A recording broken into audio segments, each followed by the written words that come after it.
Let's go!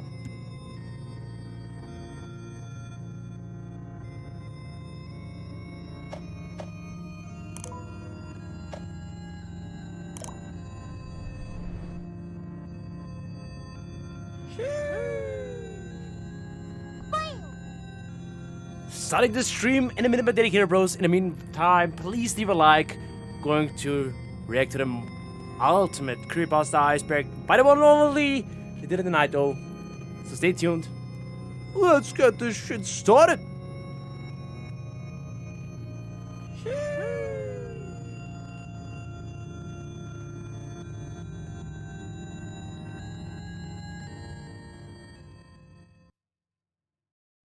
Oh boy.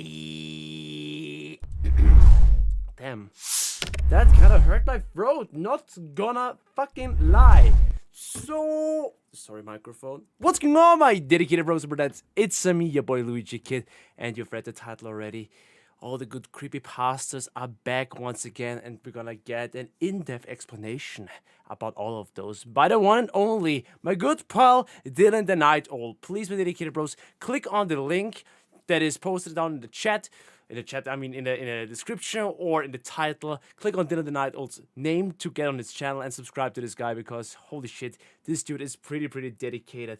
What's going on, boys and girls? The ultimate Creepypasta Iceberg Explained Part 2. If you haven't seen Part 1, holy shit, there were some spicy things, I'm not gonna lie, and you shouldn't miss those, my dedicated bros. You really should have missed those. There we see already, we just started and we're already gonna get hit with a donation. Daddy McChatty, thank you so much for the $4.99 bonus ducks. What's up, my man? Been subbed since 70k, baby. Let's go. Yo, bro, appreciate it. Thank you a lot. Oh, Legion Queen, how's it going? Welcome to the stream. I see Joe Man, Fredbear, Daddy McChatty. Once again, thank you so much for the donation. EMG4, Imposter, Cameron Heroy, Louis Game Boy, Driz TRB, and many more dedicated bros. I hope you're all excited and ready for another part of the ultimate Creepypasta Iceberg. Now, I hope that the man himself, Dylan the Night Owl, is gonna join later as well. At least that's what he said on Twitter when I told him that I'm gonna live stream more of this. And of course, Blinka. I hope Blinka's gonna tune in as well because she really loves this. And she's one of the most dedicated mods. But I'm really happy to see you as well, Megan. Hope you're doing fantastic. Nora, how's it going? Also, my dedicated bros, as always, trigger a jump scare. If you click on the join button and become a dedicated member, you can actually jump scare me here while I'm streaming. It's interactive shit, okay? That's how I'm standing out with compared to other streamers. Trigger a jump scare here.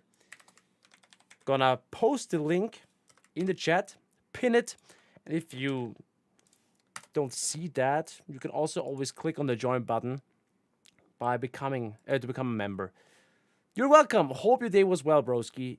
Daddy McChatty, it was fantastic. Thank you so much for asking. And it's gonna become even better at this point because we're now finally live with the ultimate Creepypasta Iceberg. So my dedicated bros over dads, one last sheesh in chat. Without any further delay, let's start the ultimate Creepypasta Iceberg. We have roughly 1 hour 45 minutes in front of us. So get some snacks, get a cozy blanket, a drink, sit back, relax. I already opened my belt. Oh, yeah, you won't see that. But I already opened my belt to make myself comfy as well. And let's go with that. Yo. Well, that was fun. It was, bro. It's always fun. Out on the beach.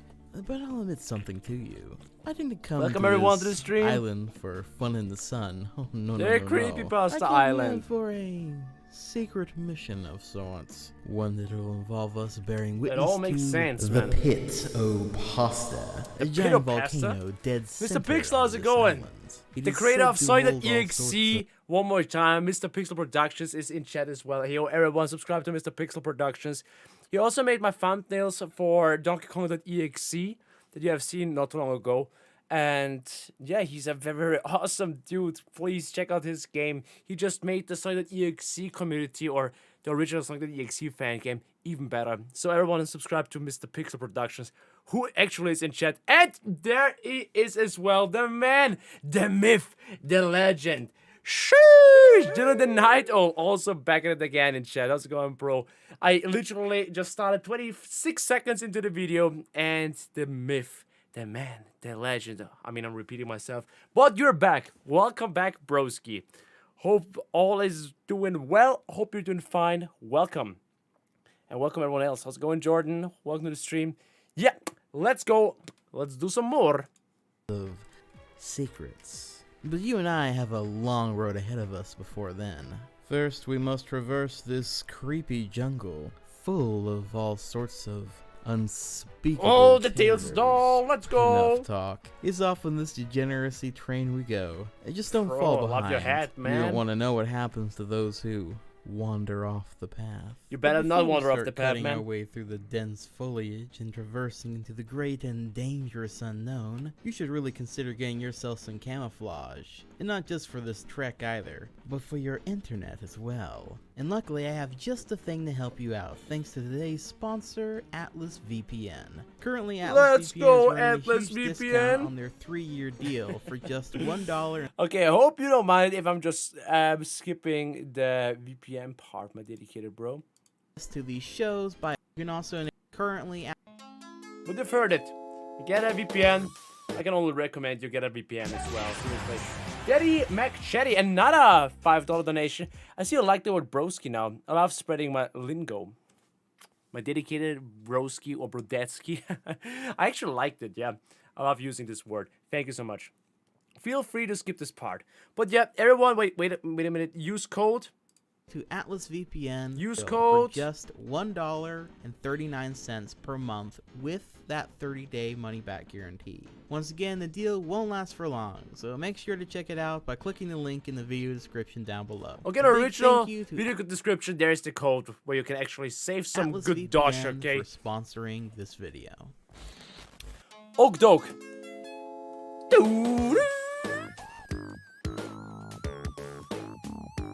Bro, real fans, true fans don't skip this intro, okay?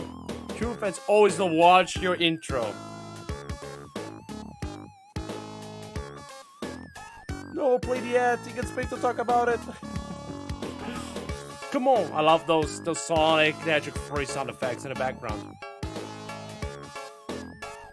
How's it going, Joseph? Spooky. Gucci. Then let's see what is next on this Iceberg Reno. We're on the tip. The tip for sloppy toppy, my dedicated bros. The Backrooms. Starting with one that caught on more recently, The Backrooms is more Speaking of the backrooms, how much longer, bro? How much longer, Dylan, until the backrooms video is dropping? Because I can imagine that I'm gonna react to this one as well. But yeah. more so an idea than an exact pasta, though there have been several made about it. The most basic idea of the Backrooms are these photos of what seems to be a windowless business space. You see with once no again furniture, that fucking pretty yellow internet lighting, can and come a up with strange the aura that weirdest seems to stories suggest to by just many one people goddamn that they may have picture been in a that is place out of like context. this before sometime in the past. As these images spread, music is awesome, the Mr. idea Pixel. of why so many people seem to feel a strange, ominous familiarity with the place. I mean, was these Michael expanded Jackson sound upon effects are to also this basically place being in the Sonic the zone Hedgehog you free. enter when you no Because clip Michael Jackson out was of working on reality. it. Now, if you're not familiar with the term no clipping, it's used for when you basically Rip fall Franklin. through the floor or geometry in a video game as seen here, usually falling into a great abyss of sorts. And actually, before I go too far into that idea, I also wanted to point out that these pictures are also part of a larger phenomenon and idea that many refer to looks as so liminal creepy, bro. spaces, which, according to inaliminalspace.org, is described as the following. The word liminal comes from the Latin word limen, meaning threshold, any point or place of entering or I've heard about the beginning. Tristan. A liminal space Or is Tristan, the time sorry. between the what was and You the gotta go. next. I'm working on It the is a Backrooms place Iceberg of now. transition, It should a be out season of about a waiting. week and a half or so. Have an awesome stream, bro. Yeah, Dylan, totally fine, totally understandable. Everyone in the chat, please make sure to check out Dylan the Night Owl's YouTube channel. This is basically the guy that has created here these Iceberg videos. please check out his YouTube channel. I'm gonna link this one that I'm watching right now into the chat. So please leave a like on it. Subscribe to this boy. I want this dude to get 30,000 subscribers. And he's currently working on the Backrooms Iceberg. So, dude, best of luck. Have fun. And work hard. And put some dedication into it. Thank you for joining. And take care. See ya, bro. Damn, the legend himself. Telling you. This dude. Very genuine person. Love it. Love his videos. Love his content. Okie dokie. Back to it again. And not knowing. Liminal space is where all transformation takes place, if we learn to wait and let it form us. This can be taken as either the transition between two locations, like a hallway or a room that leads to other rooms, or in a more what the state fuck? of being.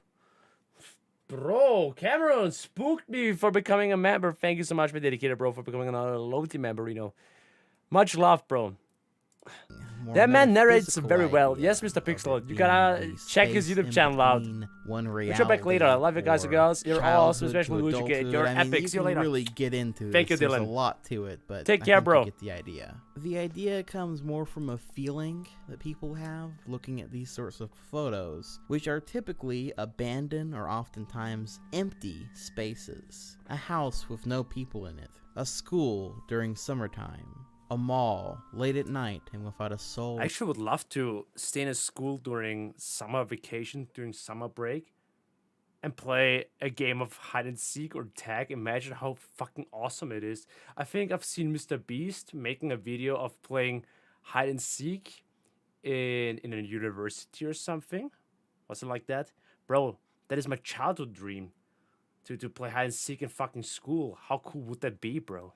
Within it. It's a very interesting idea. Tickle deck now. Thank you so much for the $2 donation. Hi, welcome to the stream. The Backrooms conceptually. Brandon, I'm doing fantastic. What about you? The no clip out of reality version of it. I think I tried this one Backrooms game out once and it sucked, man. Further expanded into its own universe that reads a bit like a creepypasta, or perhaps an SCP Foundation story even, or even just a general setting for other creepypastas to reside within.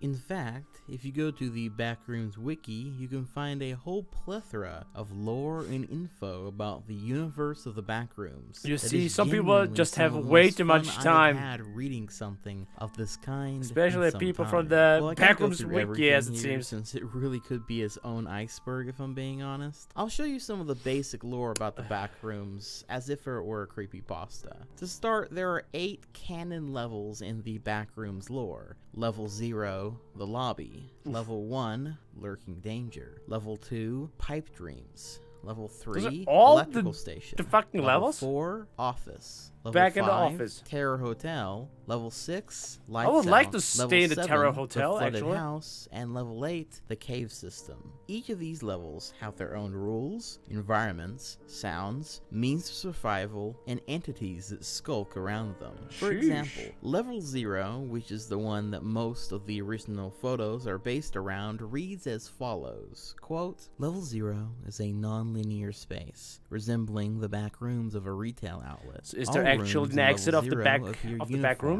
And share superficial features such as yellowed wallpaper, damp carpets, and inconsistently placed fluorescent lighting. However, no two rooms within level 0 are identical. The installed lighting flickers inconsistently and hums at a constant frequency. This buzzing is notably louder and more obtrusive than ordinary fluorescent humming. An examination of the fixtures to determine the source has been inconclusive. The substance saturating the carpet cannot be consistently identified.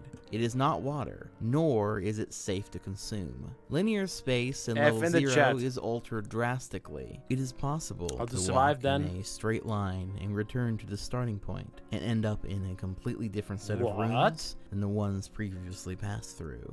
Due to this, and the visual similarity between rooms, consistent navigation is extremely difficult. Devices such as compasses and GPS locators fail to function within level 0, and radio communications are distorted and unreliable. So, Level in other 0 words, is you're fucked if you're in the by back an rooms. accidental no-clip out of bounds in the wrong area in normal reality, unquote. This is all just lore based around one Better level not of glitch this your world. goddamn life, and there bro. are not just the 8 levels, but sub-levels, fake levels, negative levels. There are groups and communities living in some of these levels with their own culture and means of getting around this dreamscape. And then you have the entities, such as facelings, which are described as, quote, humanoid entities that appear as Bro, what the ordinary heck? humans with smooth, featureless patches of skin where their face should be. They dress in mundane clothes and are So, generally pretty much a friendly fucking and Slender Man. harmless, wandering Although they're aimlessly suit. around the various levels of the back rooms. Both adults and child facelings have been sighted,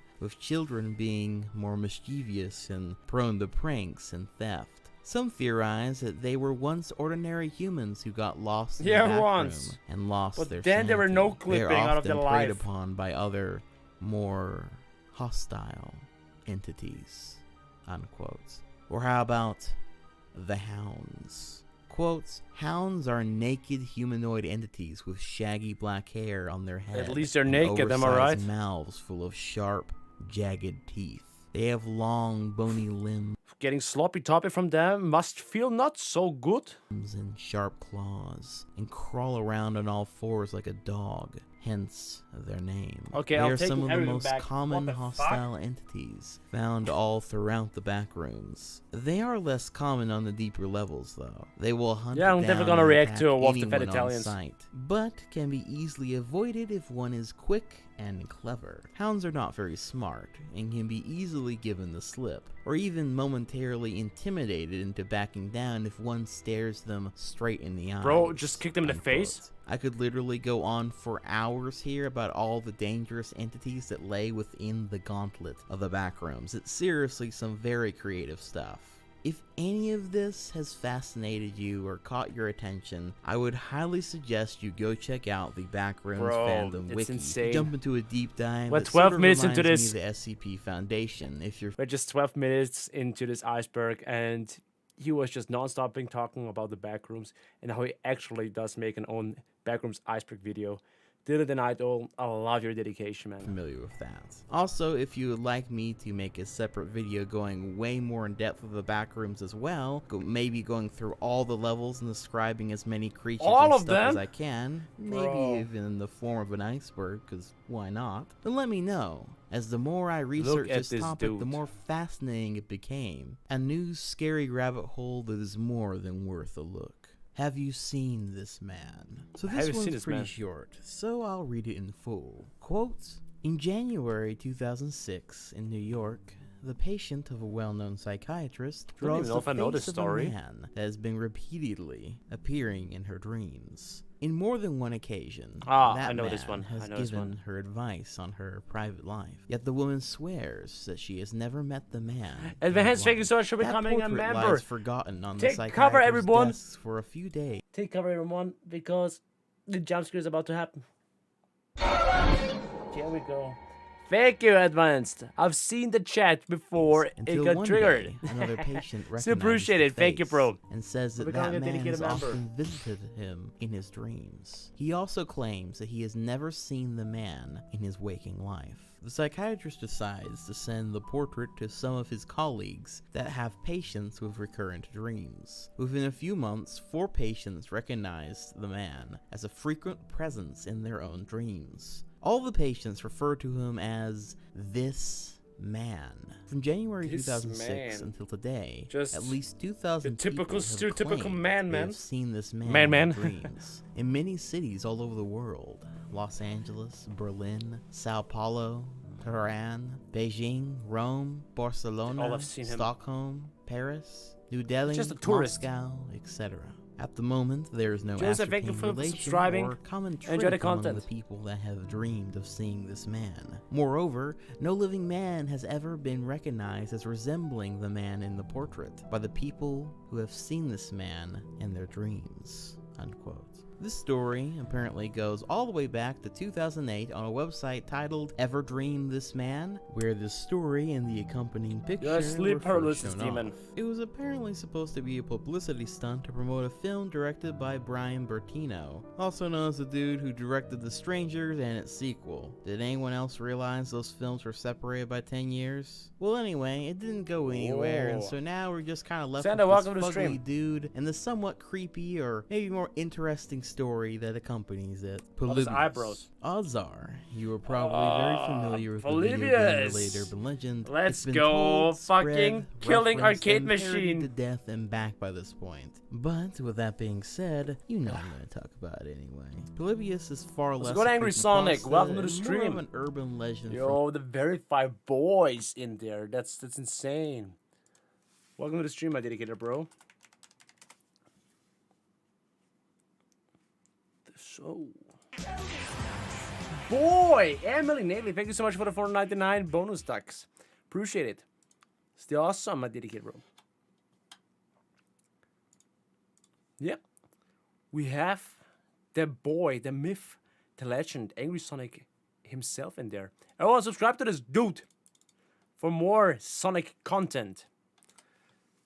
from back in the early 2000s. Though, to be fair, those two terms, creepypasta and urban legend, could very well be argued are just different words for what is essentially the same thing. They're scary stories spread through word of mouth Scary or stories through to the tell in the dark. internet, and are Boy. usually told as if they were a true story, even if they are almost always never actually a true story. Yeah, that's Tangent because they're aside, the story creepypastas. goes that a mysterious arcade cabinet with bizarre gameplay called Polybius appeared suddenly in arcades in a few select locations in the early 80s. Polybius How was can supposedly people- a how do people come up government-run with shit like that? crowdsourced psychology experiment Stream is dope, thank you so based much. in Portland, Oregon. During Le Trolla. 1981, the game is reported to have strange little effects trolling. on anyone who happens to play it, with many being extremely addicted to the simple gameplay, as well as producing other Imposter. strange psychological Sheesh. effects on its players. See our The imposter. actual gameplay of the game is unknown, but is said to have graphics that was far ahead of its time. Emily, and if was we can have thus more SCP very content, impressive and caught the attention of definitely gonna have some anyone SPC. daring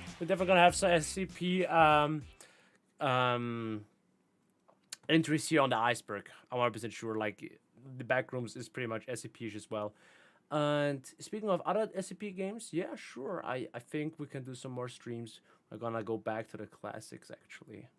enough to play it. Thank you for the Men in donation. black suits would periodically come to check on the cabinets. Fidgeting Of course, with Will it Smith until the just day appearing came when here. those same men in black came to take the machines out of the arcades, never to be seen again, which left everyone asking what the true purpose of the game was. If it was a test, what exactly was it testing? That's the basic gist of the urban legend, and since then it's evolved, been retold, etc., and continues to persist as one of the most interesting legends of its kind. It's of course all fake, but given how simple the story is and how much mystery is left to the reader, like exactly how far did this experiment go, what was its true purpose, how deep does this rabbit There actually is an arcade machine though that was reason for 3 death incidents in the past.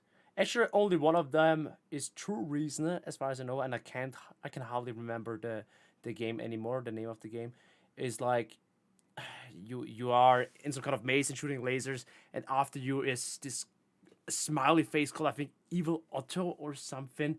And when someone with the age of 18 years old was in the arcade back in the 80s, he actually suffered from a heart attack and died in this arcade. And years later, someone else actually died because after playing this game, he had an argument with a different person in the arcade, and this person was waiting for him in a dark alleyway and just just stabbed him or something. And the first story, I can't remember the first story anymore, but shit's weird. Things that people come up with, devs associating with video games. Sheesh, bro. Actually, sheesh. SONIC.EXE, of course I remember you. How's it going? Welcome to the stream, bro.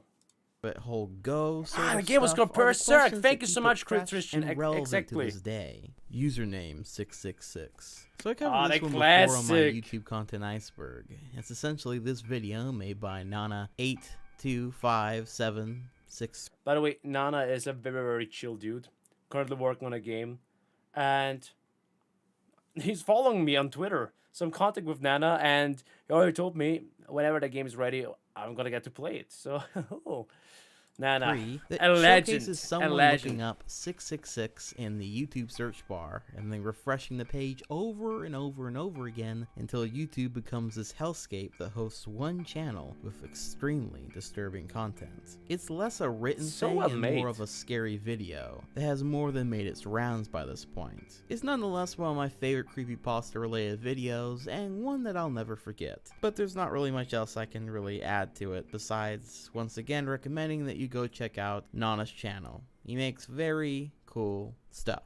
Tails Doll. So I have a There we have lot the of background doll on this particular himself. creepypasta. For those unfamiliar, Tails Doll is this kind of creepy looking character from the Sega Saturn game But people, SONIC.EXE. can you Now, feel the besides having a sunshine? fucking banger Does it soundtrack, brighten up your most day? people know about this game for being kind of a racing game that was one of the only Sonic games that Imagine, came out on not a the racing Sega game, but a racist Saturn game. when there wasn't Duh. a mainline Sonic game on the console, and yada. But the other thing almost everyone knows about this game is this titular Tails doppelganger. In the game, it's just a random character that you Wish can would play get to as see and Tails race Doll more alongside often the other again. characters. But at some Linko, point, how's it it's going? unknown where it all exactly first started, and trust me, I Welcome really to the tried to look stream. it up. People began writing about how creepy the doll from this game is, and eventually a story also tried came it out? about known as the Tails Doll Curse. This, in a similar Also one of the fashion first to Bloody Mary, creepypasta was sort of a summoning ritual stories that for I've the ever heard, doll. man. You had to sit alone in your bathroom with the lights out and play Do You Feel the Sunshine backwards for an extended period of Man. time,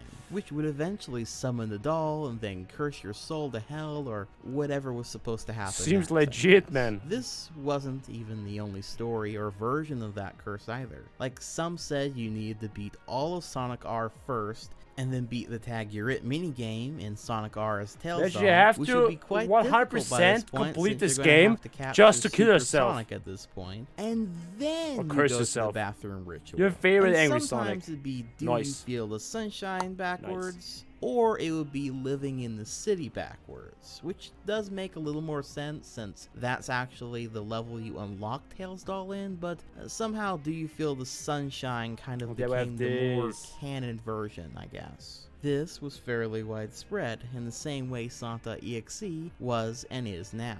There were tons of video on YouTube talking about it and trying to summon the Tails Doll. There were fan art, fan games, and even J-Station entire cringe, man. websites dedicated to fake accounts about people who have witnessed the beasts, as well as other random scary stories related to the doll. I distinctly remember visiting these websites and watching these videos all the time back in the day. I even remember that there were attempts at creating a actually have a backstory Tails for doll? the doll, since in the game there really isn't any. The story goes that But the F someone word, at though. Sega had The F committed word. some kind of act or curse to infect the game with his or a demon spirit or what have you. It usually involves someone at Sega that did something bad that ended up transferring a soul into the game.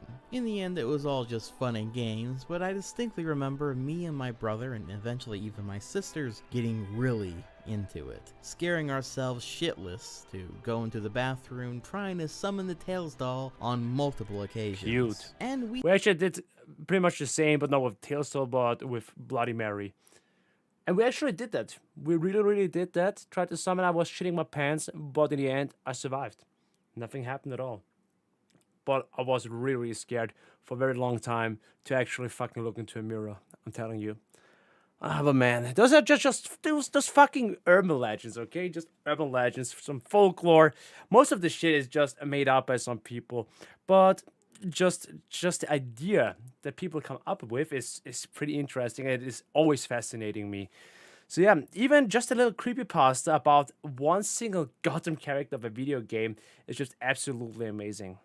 Man. We had a reason that this particular story connected with us at first. That here's so the next much, sense, yeah. which involves me actually having to share a creepypasta of my own that is Let's go, Super Gamer. associated with the Tails doll. You see, one of the versions of the curse noted that after you completely beat the game, if you had did the summoning correctly, you would see a picture of the Tails doll at the end credits. Mitch, In how about you particular, fucking shut the up, bro? Super creepy official render of the character. Yes, this ultra ominous picture is actually the official render picture for this character.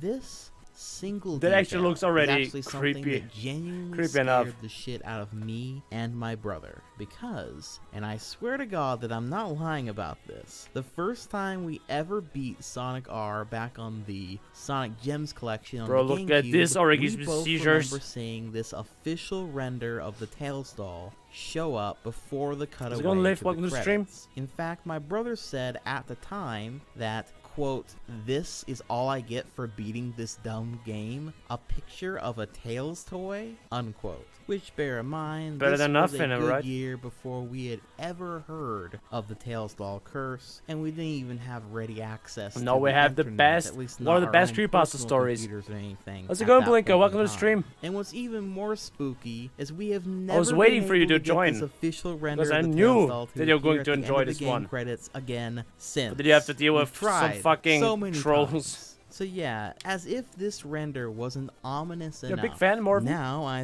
associate Andre it Gamer's with a the big fan. real life How's it video going? game creepypasta moment that I only realized was fucking strange after the fact. Like, there's no reason this official render would show up in the game, especially not there. But I swear it did. But maybe it's just the Mandela effect. It could I'm be not the even gonna Mandela get into effect. that. But all the same, I figured I'd at least share the story. Tails doll It's will nice. always hold a special place in my heart due to this personal connection. We all do remember some things differently. That's why the Mandela effect actually is such a very, very fascinating topic as well. Oh, very scary! Oof, my fucking Bonus, eyes and where ears. the bad kids go. So I want to include a few creepypastas that aren't included in this iceberg, but are Oh. either very short and I think are worth setting the mood. a little bit Nice, more, we have or some just popular ones that I am either honorable mentions fond right of there. or But were Dylan the Night Owl absent is from such the an iceberg awesome that dude I for felt doing this. By the way, Blinker, you sadly missed Dylan the Night Owl. Nice dude. He was there not too long ago, just to join and say hello, and he's currently working on the Backrooms Iceberg right now. He told me that he's going to upload it in about a week or maybe a week and a half. So there's definitely more to look forward to. felt should be added. Because, you know, this isn't enough of an undertaking as it is. But anyway, this is where the bad kids go. Quote, I must have been 6 or To 7 when I Brazil! lived in Just kidding, a Lebanon. lot of my Brazilian the country audience. was ravaged by war at the time, and murders were common and frequent. I remember during a particularly vicious era, when the bombings rarely stopped, I would stay at home, sitting in front of my television, watching a very, very strange show. It was a kids' show that lasted about 30 minutes and contained strange and sinister images. Get To gold. this day, I believe it was a thinly veiled attempt on the part of the media to use scare tactics to keep kids in their place. I think it was just Because the watching moral of Adult Swim at, I don't know, at nighttime.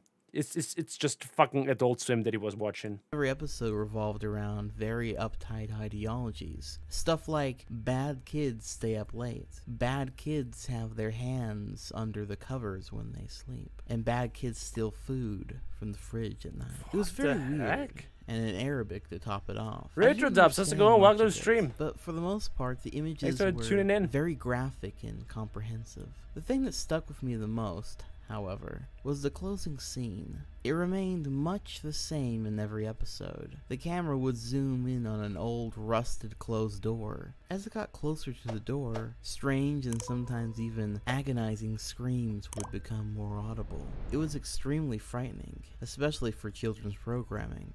Then, a text would appear on the screen in Arabic reading that. Wait a minute. So, this is just a creepypasta, right? Why does this so fucking real. Is that real?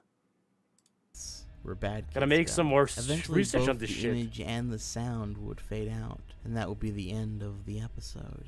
About 15 or 16 years later, I became a journalistic photographer. That show had been in my mind all my life, popping up in my thoughts sporadically. Eventually, I'd had enough and decided to do some research. I finally managed to uncover the location of the studio where much of the channel's programming had been recorded. Upon further research and eventually traveling on site, I found out it was now desolate and had been abandoned after the big war had ended. I entered the building with my camera. It was burnt from the inside. Either a fire had broken out or someone had wanted to incinerate all of the wooden furniture. After a few hours of cautiously making my way into the studio and snapping pictures, I found an isolated and out-of-the-way room. After having to break through a few old locks and managing to break the heavy door open, I remained frozen in the doorway for several long minutes. Traces of blood,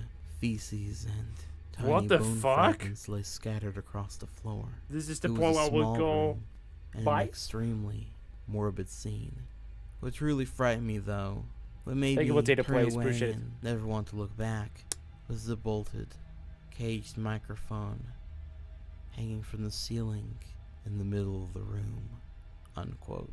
And that's where the bad kids go.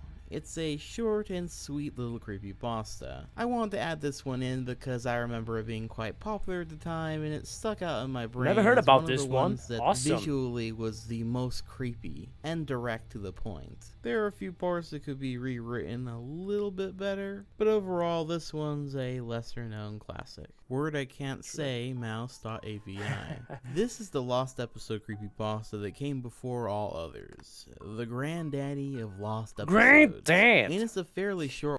I'm actually surprised that this one is actually not in the heaven, but on the tip of the iceberg, compared to Squidward's Subaka Baka and Dead Bard.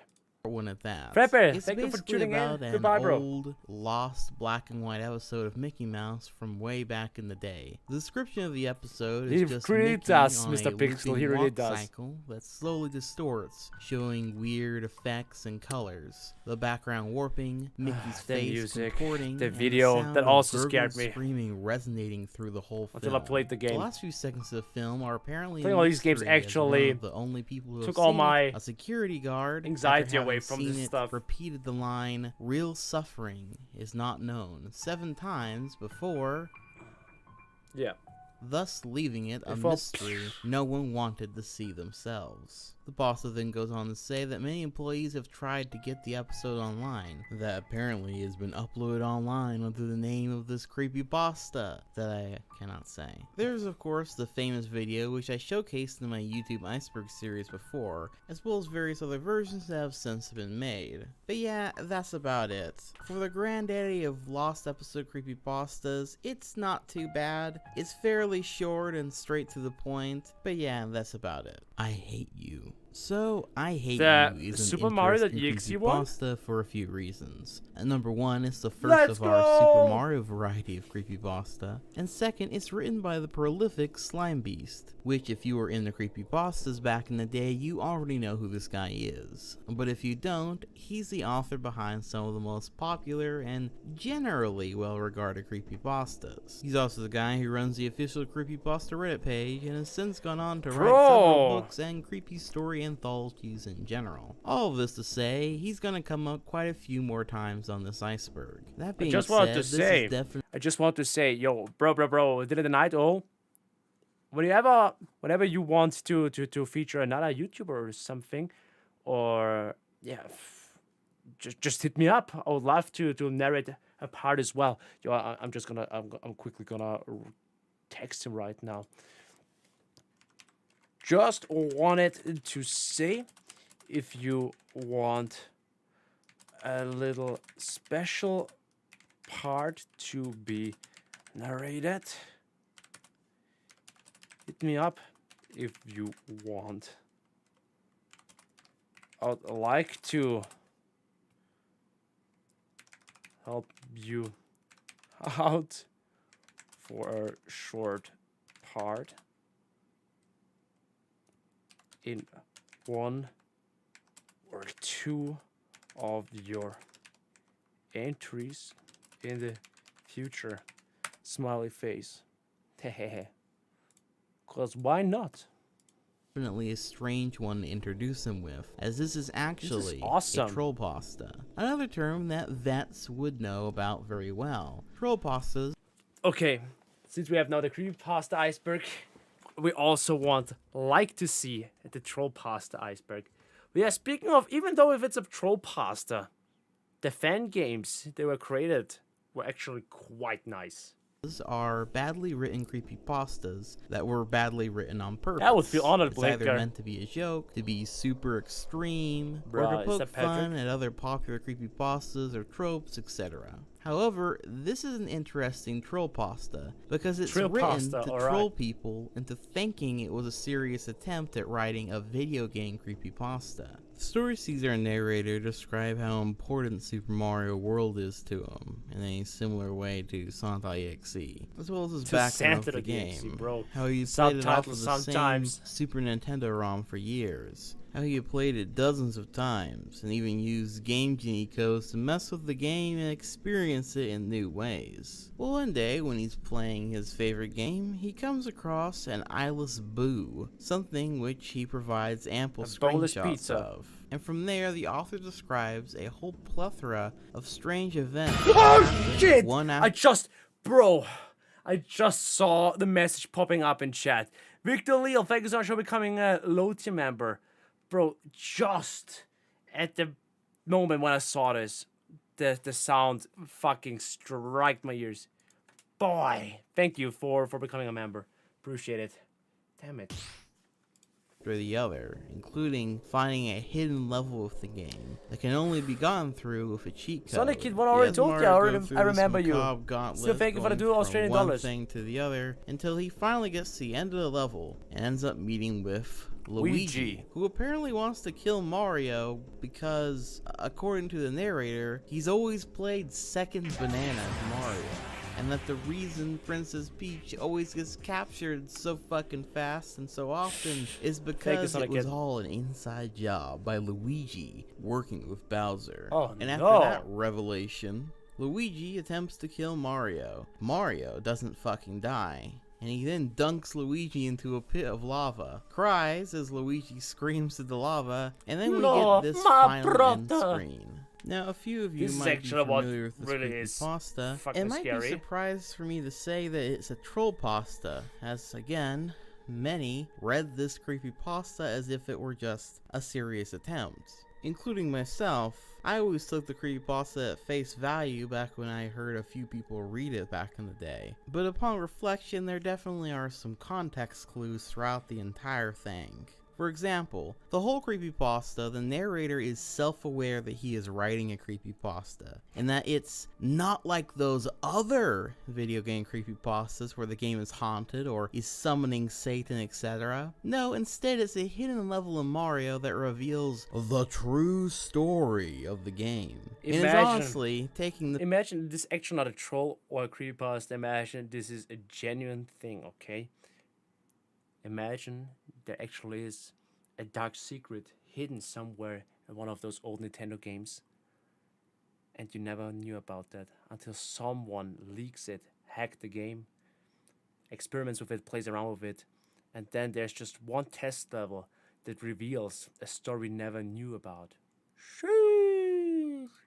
piss Yeah, there's the a remake rest of of this the one, way. Mr. Pixel. Story's He narrator made is so multiple videos of it. overdramatic while being self-aware. It's actually kind of genius at making fun of not only the tropes of, say, SONIC.EXE, but also those that came after that tried to tell the same SONIC.EXE. sort of Can't be story, unheard. but be sure to tell you that they were very different, Oof. that they weren't like SONIC.EXE, but still had that very dramatic tone to them. The type of creepypastas that lets you know that they know you read lots of video game based creepypastas, and that this one is not like those ones. almost as swear if to I'm try different. to one-up everything else that you've read before this Every point, ex-girlfriend only of me. to then basically And be Luigi, the of same course. thing that you've read up to this point. And again, it was actually so good at emulating that exact style of creepypasta that most people just assumed it was totally a real take on writing one of those types of stories. But upon rereading it for this video, So I it's could to tell remake you actually this whole game and make it a 3D Mario game. Like instead of playing Super Mario World, we're gonna play, I don't know, we have graphics of Mario Odyssey. So I need to recreate this in Unreal 4 or in Unity. That would be cool. it just felt too much A like little bit of something fresh air. satirizing the genre. Oh, and the to be a Dreams serious engine, seriously. attempt. And Maybe sure this does enough, exist through on some Dreams. I have to research, check it Slime out. Beast has actually said that it was always intended to be a trollpasta. And just to be sure that he wasn't trollpasta. rewriting history with that a little bit, I did make double sure, and yes, the forum he originally posted it to, one of the very first responses to his story right after was that it was a trollpasta. Slime Beast has done this before as well, like the time that he wrote a creepypasta that was impossible for narrators to read without giving away the twist ending called Sad Kitten. But yeah, it's a badly written creepypasta on purpose to poke fun at the tropes at the time, which is funny because again, a lot of people unironically like this story in the same way I'm people one of those. unironically liked Sonic.EXE. There are even fan games surrounding this story the same way there are Sonic.EXE. I even remember back when some ordinary gamers read creepypastas that he considered it to be a pretty good creepypasta, that it seemed a little bit Of better course, than he's shutting up my boy Mudaha, some ordinary gamers, who is by far one of my favorite YouTubers out there. I love this dude. some of the other video game creepypastas he read. I remember that this story for a time was considered one of the better video game creepypastas, even though Wait it was until you hear about always the meant Mario to be one. a shitty one. Oh god, no! That was a sad one, actually. It kind of saddened me back in the day when I played this game. And then this comes up. You hear the Super Paper Mario music. 1999. Nice attempt This at one is a scaring me, bro. classic written by Camden Lamont, originally posted on his Ken website Lamont? One of Slack Kendrick Lamar, Lamar. and opens on the following paragraph. Quote, "The year is 1999. That sentence brings me back to my senior kindergarten class when I was 5 years old, where we used to read out the date on the blackboard every single day. The year 1999 exists as a stain in my mind, however, Then as a it memory turned that to will year not go 2000. away, no matter how I try to forget it. Y2K. 1999 marked the year I lost my first tooth, my first time on a plane, and unfortunately, the early loss of my childhood innocence." What? Unquote. The story goes on to see our narrator recount how, when his father got tired of hearing his son whine about not being able to watch Pokemon on the days that he was watching football on the family TV, so he ended up getting his son a small boob tube TV with bunny ear antennas and I just wanted to say that. Just get another TV, bruh. everything to boot. It only had a select number of channels, but the narrator was at least somewhat happy to just have something of their own to watch things on. As long as he was able to watch Pokemon, I call this a victory royale, bruh. Eventually, after mostly sticking to channel Okay, before we're gonna get further into this creepypasta and this story, back when I was younger, my grandmother actually had a VHS tape recorder where she was able to record some TV channels, and she always prepared for my brother and for me some Pokemon recordings, VHS tapes, which was really awesome. Like whenever we were visiting our grandma, she was giving us those tapes where we're like, I don't know, 2 to 3 episodes of Pokemon. Sometimes we had some Digimon episodes as well. Ranma, if you can remember this one, which is, by the way, pretty much my first hentai experience I've ever had with my nice 6 years old when I have seen anime titties for the first time. Holy shit. Yeah, gotta ask my grandma if she still got those tapes. Like, those were the good old times. Gonna get a VHS recorder, VHS player, and try to get hands on these tapes. It would be so cool if my grandma still would have them around.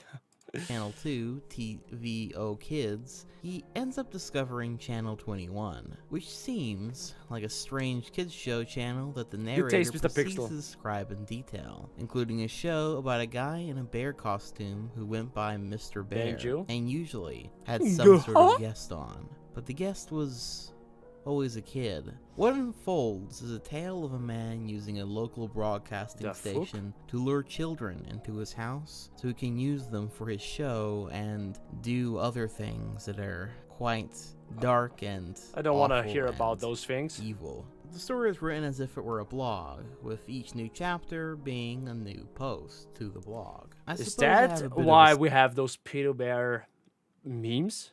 Like, bruh. Soft it makes so much for sense. Stories that recount bad or scary How's it going, memories Sean? from childhood the stream? and reflecting upon it with an adult mind. And the opening blog post, or chapter I suppose I should say, to this entire thing is so well written and put together. It just captures me immediately with the concept and the story and all the dark things that then proceed. My only real gripe with the story is that it does meander quite a bit in the middle, and I think it also sort of blows its pesto sauce a little early for my liking.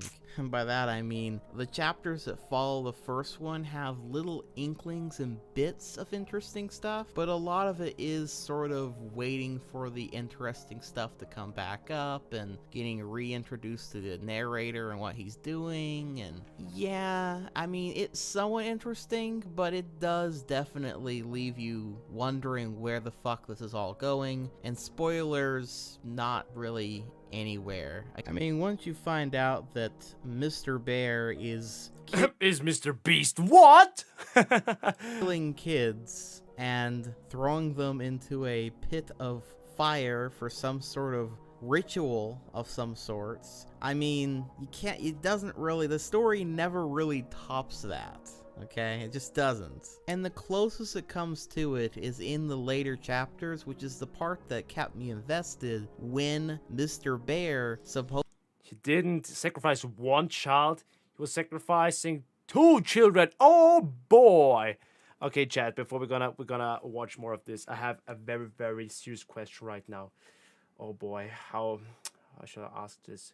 How should I put it? Luigikid, fat fuck. Yeah, I was gaining a little bit of weight. I was playing 8 hours in total of volleyball last weekend. On Saturday, on Sunday, 4 hours each. I was already eating pizza today for lunch. But now it's 2 a.m. and we have over an hour to go on this goddamn video. We have like 1 hour and 10 minutes. Now the question is, am I a fat fuck that needs another pizza?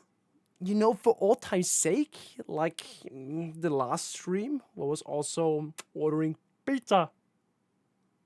I have to let you decide, guys. I have to let the chat decide. Shall I resist and try to keep my body fit as fuck, bro? Getting, you know, the muscles, the gains up, the abs, which are non-existent anymore. Oh, that's a rough decision, man. I need some clarity. Chat, what shall I do? Pizza? Yeah, I'm not fat. I'm definitely not fat. But I did gain some pounds, which is facts. If you imagine how skinny I was back in the day, I'm gained some good.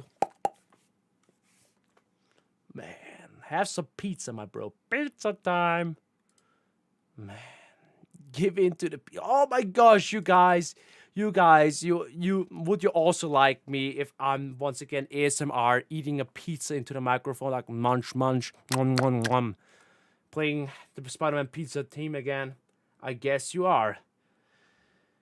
Okay, so in the meantime, while I'm ordering a pizza using my goddamn phone, we're gonna listen to the creepypasta in the background, so you won't get bored while I'm ordering. Supposedly gets in contact with I'm our main character. paying attention as with in one the original story, ear. the original blog Pizza is post, live, he bro. was going to appear Oh, man, on I hate Mr. myself. Bear's Well, I'm show always at giving some in. point. But it didn't end up happening. But the later blog posts make it seem as though Mr. Bear is somewhat obsessed with the. I mean, it's in the middle of the one that night, got okay? away. It's almost 3 a.m. I hope there are any good pizza restaurants.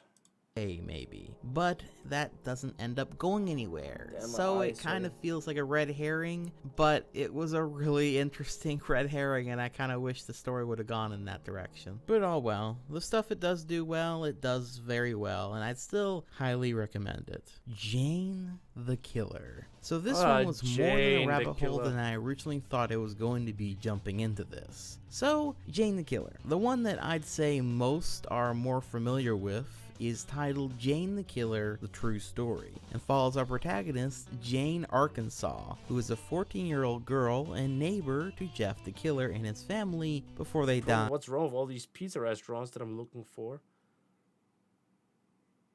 I only have like 2 stars or 3 stars. This one has good ratings.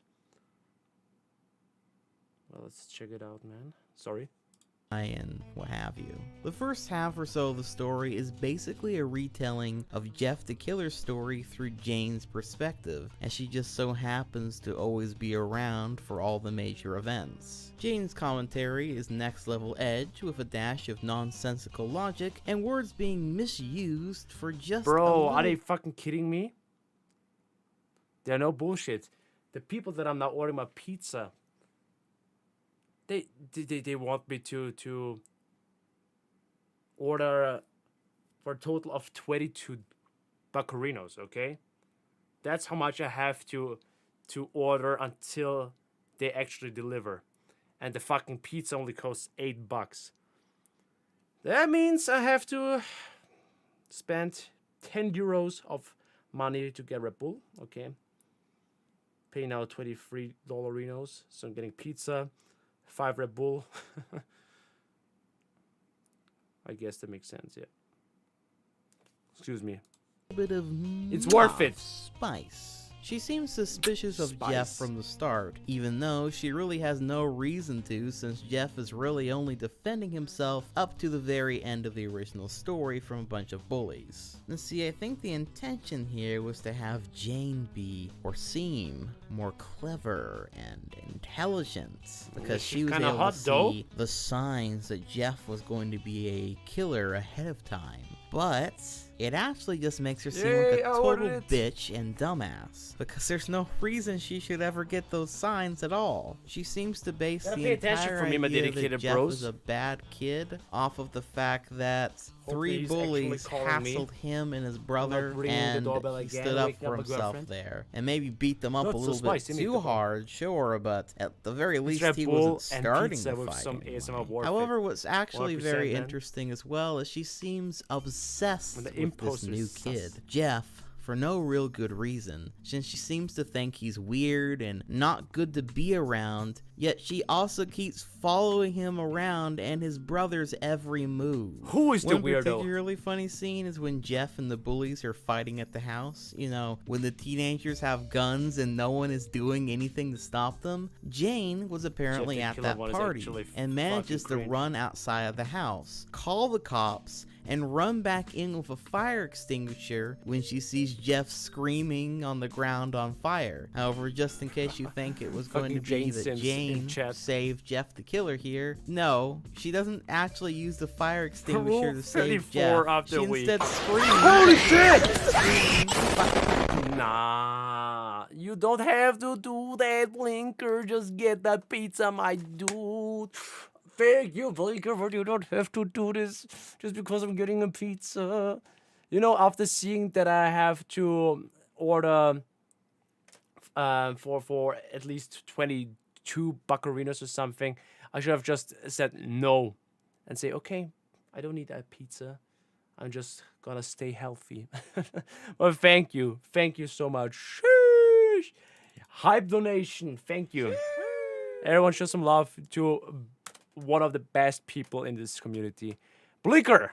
Thank you.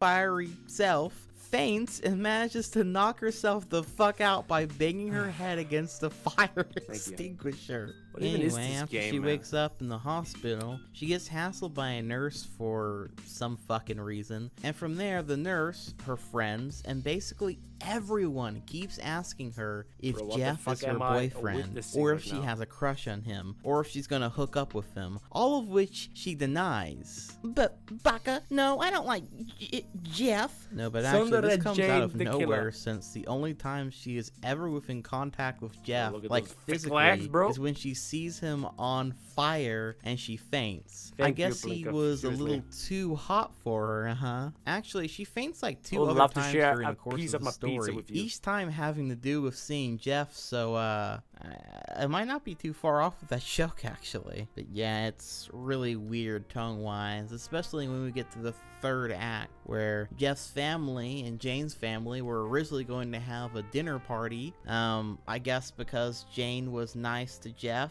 because she was going to put him out, you know, of his misery with the fire extinguisher, but still didn't, but oh well. But of course, Jeff ends up killing his entire family, just like in the original story. And then he ends up killing Jane's whole family, and sorting them job, all around Jeff. a dinner table for her. We of course get a pseudo Texas just Chainsaw love Massacre how family dinner scene, but Jeff not is actually cool portrayed or as a scary murderer. in the slightest.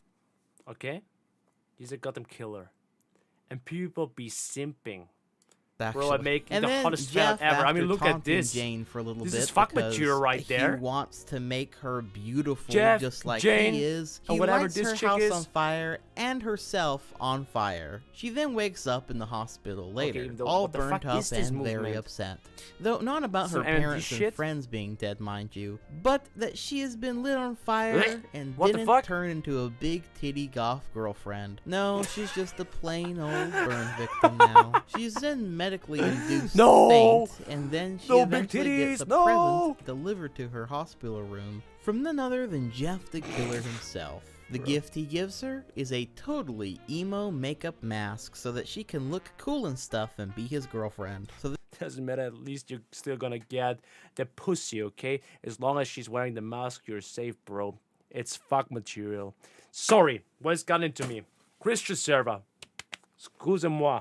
then she dons the mask I'm always he gave her late. for some reason, Joking, and then boys. swears her revenge on Jeff the Killer, making it her life's mission to Cosplay's kill looking him. fine, man. I sped up a bit here near the end, but I think you get the point. That's basically all that happened. This is the version of Jane the Killer that would later be thrown in the spin-offs, have new stories and fan fiction and fan art made around her, and of course have plenty of Jane x Jeff fan art made between them, even though it should make no sense and she wants to kill Quinch. him. I guess we gotta have those OTP creepypasta pairings anyway, huh? It's not a well-written story, but as a weird pseudo sequel to Jeff the Killer, it's fucking fun enough though. I mean, it does match That's the most tone important and thing, issues alright? of the original Hey, Jeff Samurai, the let's go on Killer to the stream. so well that it might as well be the official sequel. They go together so perfect. Luigikid secretly having a masking, I see. You know, everyone is bitching around or bitching about COVID, wearing face masks, and there is a person like me going out around the street, seeing people with a face mask on, and I'm like, oh, always having this huge fucking boner in my pants. Imagine that. Maybe there are some people that do have this type of kink. I'm most certainly not that type of guy. So, in other words, it's a stupid, awful story, but I love it all the same. It's a great read. However, as I love or hate said, those stories, this is seriously. the one everyone knows about, but it's actually not the original story. See, with a name like Jane the Killer, the true story, as well as the opening of said story talking Barney about how Stinson's she's true gonna story. set the record What's straight peace? How's it about going, her my dude? character, Welcome it's to the no stream. shock that this famous course I can piece see of your fan comment. work is in fact a fan forward work to of tomorrow, another man. fan work written by author Fear the Black Wolf, or Mr. Angry Dog. The original Jane the Killer story was titled Born of Science, Jane the Killer. Now, the thing is, the original story is actually worse, in my opinion. Even worse? The story follows Jane Richardson this time, who had her parents killed by Jeff the Killer and works at IHOP. So she's hopping along, and eventually she sees a brochure that says they'll pay her $150 for giving her blood away to them. So after saying about 1,000,000 times that it'll really help me pay my rent off if I go there, she goes there. There being a shady blood bank. She has her blood taken and then leaves. Then later, she ends up doing the same thing again for $10,000 this time. Which, yeah, that's quite a jump. She doesn't find... Who comes up with only $150 and then 10,000? The fuck? Why? Oh yeah, voice beast. And since you are here in chat, you are 100% right. Tomorrow, around the time when I'm uploading a new video, I'm doing a little casting show together with Voice Beast. But more information about it on my Discord server and on my social media. It's pretty much or similar to a podcast. He's interviewing myself, he's interviewing me, and we're gonna vibe together, and it's going to be awesome. Yeah, gotta send me a picture of your mask. Looking forward to see ya, bro. But yes. Let's go see more of that. Anything suspect about this, though. Definitely really should anything shady about this situation. Or she actually should join this the direction casting I show thought tomorrow. The story was going to be going into was they weren't just taking her blood, but they're also maybe injecting something into her. How to not that notice was like a test that was eventually going to turn her into Jane the Killer or some stupid shit like that. But no, actually, through a contrived chain of events, she ends up being under the knife of the blood bank. I mean, I'm not a doctor, of course, but wouldn't you notice it if someone is actually injecting you something when they're trying to, you know, get blood out of you? Like, isn't it the opposite movement with the... No, I forgot how it's called. Bro, wait. I've got it. It lays on my tongue. Bro, I've played so many video games. How can I not, bro, the injection, fucker. Don't say it, chat. Oh, fuck! Shy Plier the Ninja. Thank you so much. Thank you for becoming a low tier member. Don't say it. How is it called? Oh my gosh. Okay, say it. Oh man, when I'm now reading the word in the chat, I'm gonna fucking bite myself. I'm gonna bite myself in the ass. But you get what I say. Like, wouldn't you notice it if someone injects you the shot, yeah? Instead of taking your blood out? How is it not called, bro? Spritze English. Syringe, bro. Exactly, a fucking syringe. I knew it. After she was already paid at least I'm getting twice by this point. pepperoni. But not Pizza just under the pepperoni. knife of the blood bank, but also the sheriff's office, the government. That's what I was talking about. There are these syringes, and when you're gonna put that needle into your arm, they're gonna inject you something. Like they're pulling the syringe, they're pulling the shit into the syringe, injecting you something. But if they're gonna take your blood and they put the needle in and pull the blood out of the syringe, like, would you notice it? Would you notice if some motherfucker would inject you some shit? Government, and by that I mean like several branches and chains of the government just all fucking there, all of which want to drain her of all her blood and replace it with a serum called, It was just and I'm getting not changed making this up, liquid hate. She of course is more than happy to do this because I have no fucking idea. So Jane has all the blood drained from her body, and for like a moment she dies and sees her parents and blah blah blah blah blah. Mom, and then Dad, the liquid hate revitalizes back. her. And as it turns out, the liquid hate turns her into a fucking super soldier who can heal instantly, has a murderous bloodlust, and that the government has no way of controlling. X-Men? This was all apparently part of the plan, Jane the though, Killer? so that they can now have a super soldier that can go after Jeff the Killer. Because the government boy. isn't capable of stopping an edgy emo kid with a knife. Okay. And so Jane the Killer goes off into the night, nude. Something the author takes careful measure to have us know at least 5 times in the last couple paragraphs of the story. And she goes on to don some black clothes and other such shit that it goes into too much detail over. And then she goes on to hunt for Jeff the Killer. And that is the end of the story. So yeah, that's the story of the original Jane the Killer. Except, the author behind this work also wrote a secondary piece to go along with the story titled Jane's Letter, which is Jane writing a letter to Jeff the Killer, in which she left at the scene of a crime she just committed, where she killed a whole fucking family. Now, you see, in this version of Jane the Killer, she kills innocent people because she hates serial killers and wants to kill them before Jeff gets to them first. Excuse me, what? Now, if you're having a hard time making sense of it, hey, bro, take care. Jeff the Killer is going to kill you. So trust me. It doesn't matter. I'm just gonna kill myself. Don't worry. I'm kill you myself so she can kill you, bruh.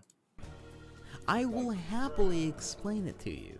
You see, Jane the Killer is a stupid bitch. But anyway, that's enough of Jane the Killer. Yeah, facts, bro. For now.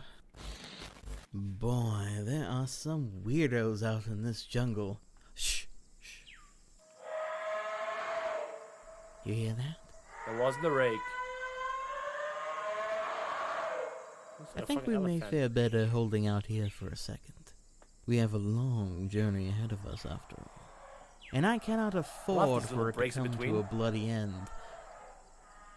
so soon. I thought I'm gonna get even deeper into the jungle of this Creepypasta island. That is a legend. Pen Pal. A Pen good Pal question, is Mario brother. a masterpiece. Plain and simple. If you haven't read the story, or at the very least heard Mr. Creepypasta read it in full, then you are missing out on one of the most engaging, disturbing, and emotional roller coaster rides that I've ever read in a creepypasta format, that is. And actually, more than just a creepypasta, it's just a great story that I cannot speak highly enough of. But with that being said, what the hell is it about after all this build-up? Well, the original story is broken up into 5 chapters. Footsteps, balloons, boxes, screens, and friends. Originally posted by Reddit user 1000 Vultures or Dathan Auerbach on the r/NoSleep sub, the story is told through I seriously think of doing a video of browsing in the subreddit of no sleep or paranormal shit or ghosts, right, slash ghosts, like stuff like that. Some of the best stories or creepypasta are coming out of Reddit. I should actually browse a little bit through this goddamn fucking website to find even more spoopy stuff. Linear memories of our protagonist that relates to several odd and scary incidents that all start interconnecting with one another, all having to do with an obsessed stalker who tracks him throughout his childhood. It all starts with an incident when our narrator wakes up outside of his bedroom, and instead out inside of a forest. A strange place that he's never been. Even as someone who explored the woods when he was young, he'd never been to this odd clearing. There's also a shark blow-up floaty, an odd but perhaps metaphorical detail. Moreover, the narrator not only recounts these strange incidents, but how the stalking only got worse, as then I think I will do that. Him and his mother to know that he was stalking them, that he is seeing their every move. The story eventually moves on to the present day as the mystery around these events finally divulge themselves and a dark truth is revealed. Which I would go into, but it's a long story and I kind of don't want to ruin it for someone who's never experienced it by giving away the spoiler. Plus, it's one of those types of spoilers that would need like a ton of context from the entire story, and yeah, I don't want to be here for another 30 or 20 minutes going over every single chapter. What I will say is Auerbach Arbok has a way of words that really hooks me in. From the relatable yet insightful narrator, to the realistic tone woven through dialogue, to the twists after twists after twists, and moments of pure dread grounded in realistic reactions. Bro, even it coming up truly with makes one it goddamn plot twist is hard as balls. But coming up with multiple twists is just genius. It's one of my all-time favorites. Now, the only negative I will say about the story is during parts of the middle, leading up to the end, it does sag a little bit, but the ending more than makes up for it. That's all I'll say about that. Arbok would later publish his story into a full-on novel, adding some extra details and what have you, but overall, telling the same basic story. He's also since written another novel, which I haven't read yet personally, but I might give it a go sometime soon. But anyway, in a sea of good, bad, and ugly creepypastas, Penpal certainly sits above many of them. Especially the second chapter Balloons. Like, if you only were gonna read one part of this whole story, at the very least, read that one, because that one's enough to make you stick through the rest of it if you so wish, but it also works exceptionally well as just its own little short story. Bonus entry. Short story time. The Portraits.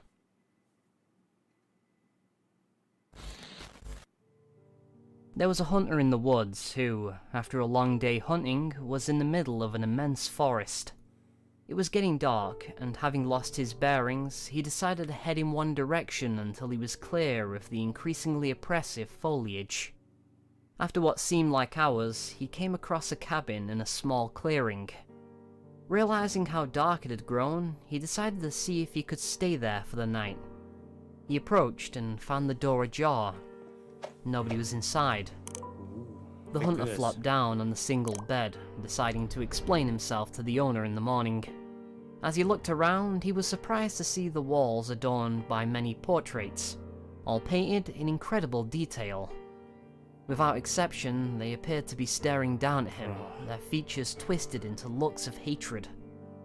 Staring back, he grew increasingly uncomfortable. Making a concerted effort to ignore the many hateful faces, he turned to face the wall, and exhausted, he fell into a restless sleep. I could never fall asleep knowing that these goddamn faces are stalking me, man. Face down in an unfamiliar bed, he turned blinking in unexpected sunlight.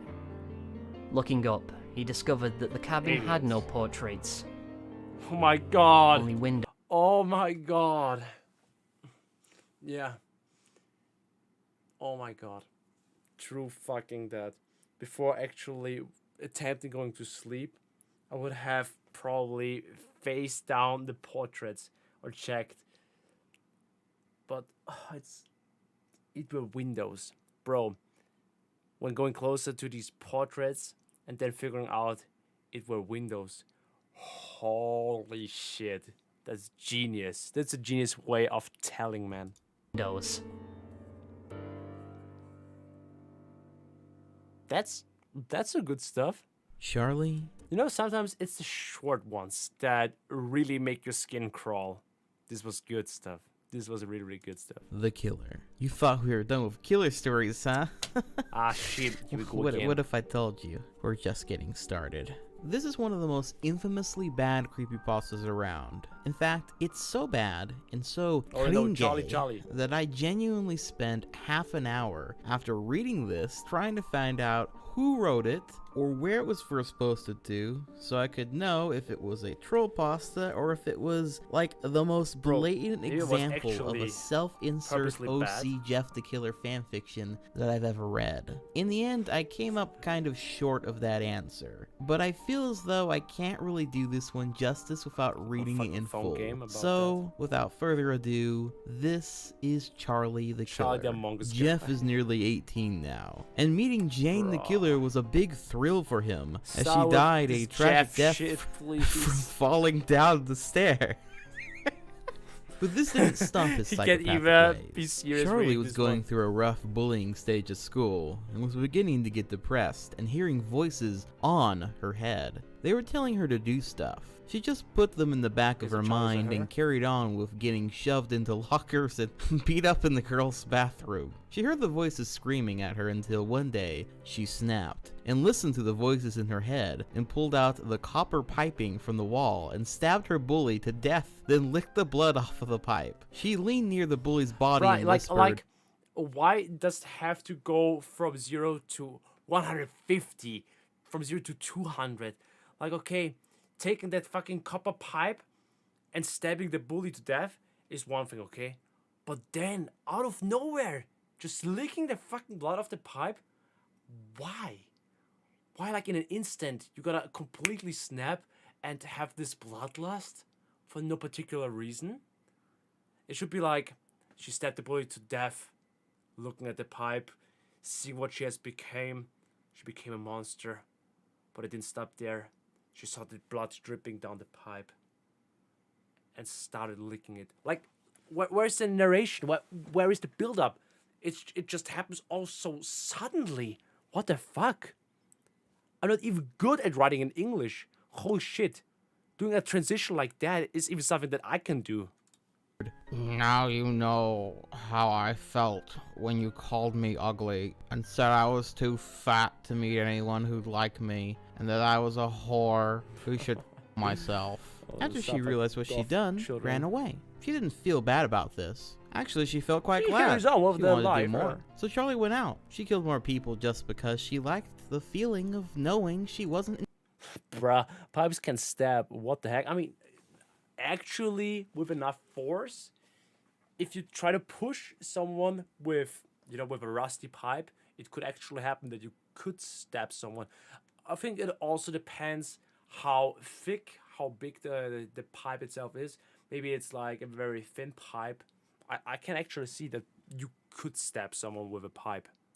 In fear anymore. Charlie was never a mean girl. She always just sit there and take the crap.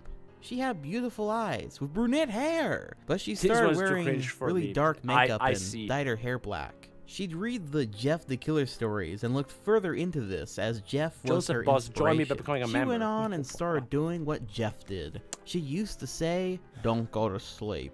I want you to feel the pain I went through." Then she would pull out their guts and burn them in their own stomach acid, watching as blood would fly everywhere. Charlie became the talk of the town. One day, she went on a search for Jeff the Killer. She looked everywhere, hoping that one day they'll meet. Where's police? Charlie finally met Jeff. Jeff looked at her. He didn't say a thing. His eyes were locked onto hers. He walked up to her and brushed her hair behind her ear and kissed her on the cheek. Charlie blushed and questioned Jeff. "Why do you like someone like me? I'm just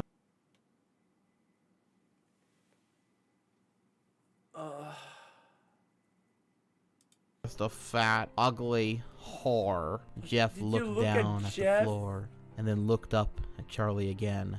"You're the most beautiful person I've ever met, and you're not fat, ugly, or a whore," Jeff spoke. "I think that we should be together." This, for fuck's sake, has to be trolling. It can't be a serious creepypasta. It has to be the biggest troll pasta in history. Because this writing, it feels like a fucking 9-year-old that was watching Twilight for the first time is trying to come up with a story like this. As I've heard a lot about you and I was fascinated. I sometimes do say cringy stuff. I sometimes do see or read cringy stuff. But holy shit. Now this came to a point where the cringe is about to kill me. Have I died of cringe? This is so fucking close to actually killing people with the cringe. Charlie started blushing as Jeff grabbed her cheek and brought his lips close to hers. She pushed away. "Why did you push me away? Don't be scared of me, please," Jeff said. Kissing Jeff the Killer, motherfucker that has his goddamn mouth slit open, trying to kiss you, like, kiss me, darling. That's cringe, bro. As they were stood down an alley in the rain. "Jeff, You don't know what I've been through. All I do is push people away. Charlie whimpered as tears started streaming down her face. I will always love you, no matter what happens, Jeff said, wrapping his arms around Charlie. I have the urge to kiss you, but I feel as though, if I do, that you'll just leave me. My father left me after violently beating me, and my mother. I don't want to fall in love with you. Of course, I would get a pack of cigarettes as well. As then, I'll have to trust you, and I don't want to end up myself like my mother. I love how she just wanted to kill Jeff the Killer and instantly falls in love with him. Charlie began to explain. I will never hurt you. You're the most precious thing to me. I've been waiting to meet you as soon as I heard about you. After being with each other for 2 years, Jeff decided it was time that Charlie and him should get married. Charlie, let's go Jeff to leant Vegas. down on one knee. Will you do me the honors of becoming my wife? Jeff opened up a case to see a gorgeous ring with little diamonds going around the edge. Where did he get it? Yes! Charlie squealed in joy. Yes, I will marry you! As tears of joy streamed down both of their face, they went back home. A week before the wedding, Charlie sits down at the bottom of the bed and begins to cry. What's wrong? Jeff curiously asks. What's going on. I'm pregnant! Charlie cries. What? Jeff says surprisingly. I'm 13 weeks pregnant. I was going to tell you before, but I didn't want to make a big fuss and then we lose it. Charlie! This is great news! The end. So, yeah. You got diagnosed with the cringe. Are we done? Are we done yet? This creepypasta story took fucking 6 minutes of my life, okay? 6 minutes of pain and misery I was going through. Life. What the fuck? This fucking fanfiction ends with Jeff the Killer impregnating a fucking woman?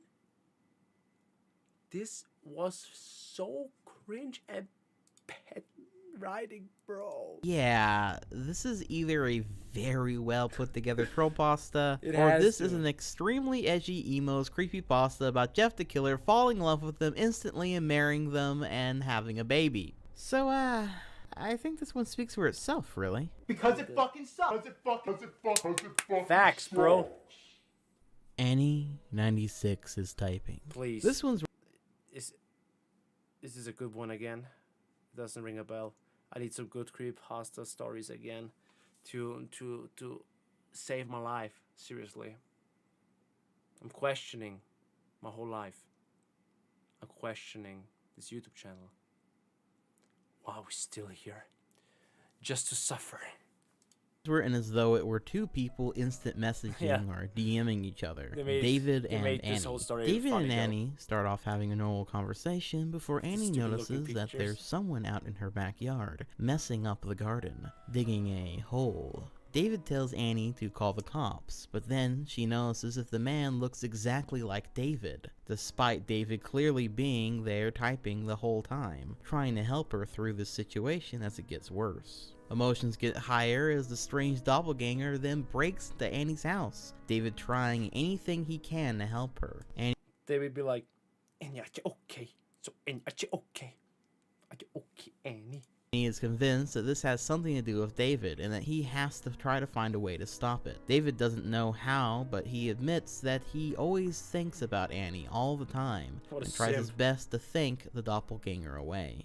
Eventually the strange man is gone and Annie says that whatever David did made the man disappear and that she didn't know that he felt that way about her. The conversation begins to end before David suddenly stops and realizes something. He then asks Annie how he knows that this is her typing to him right now and not the man that was breaking into her home, to which Annie signs off.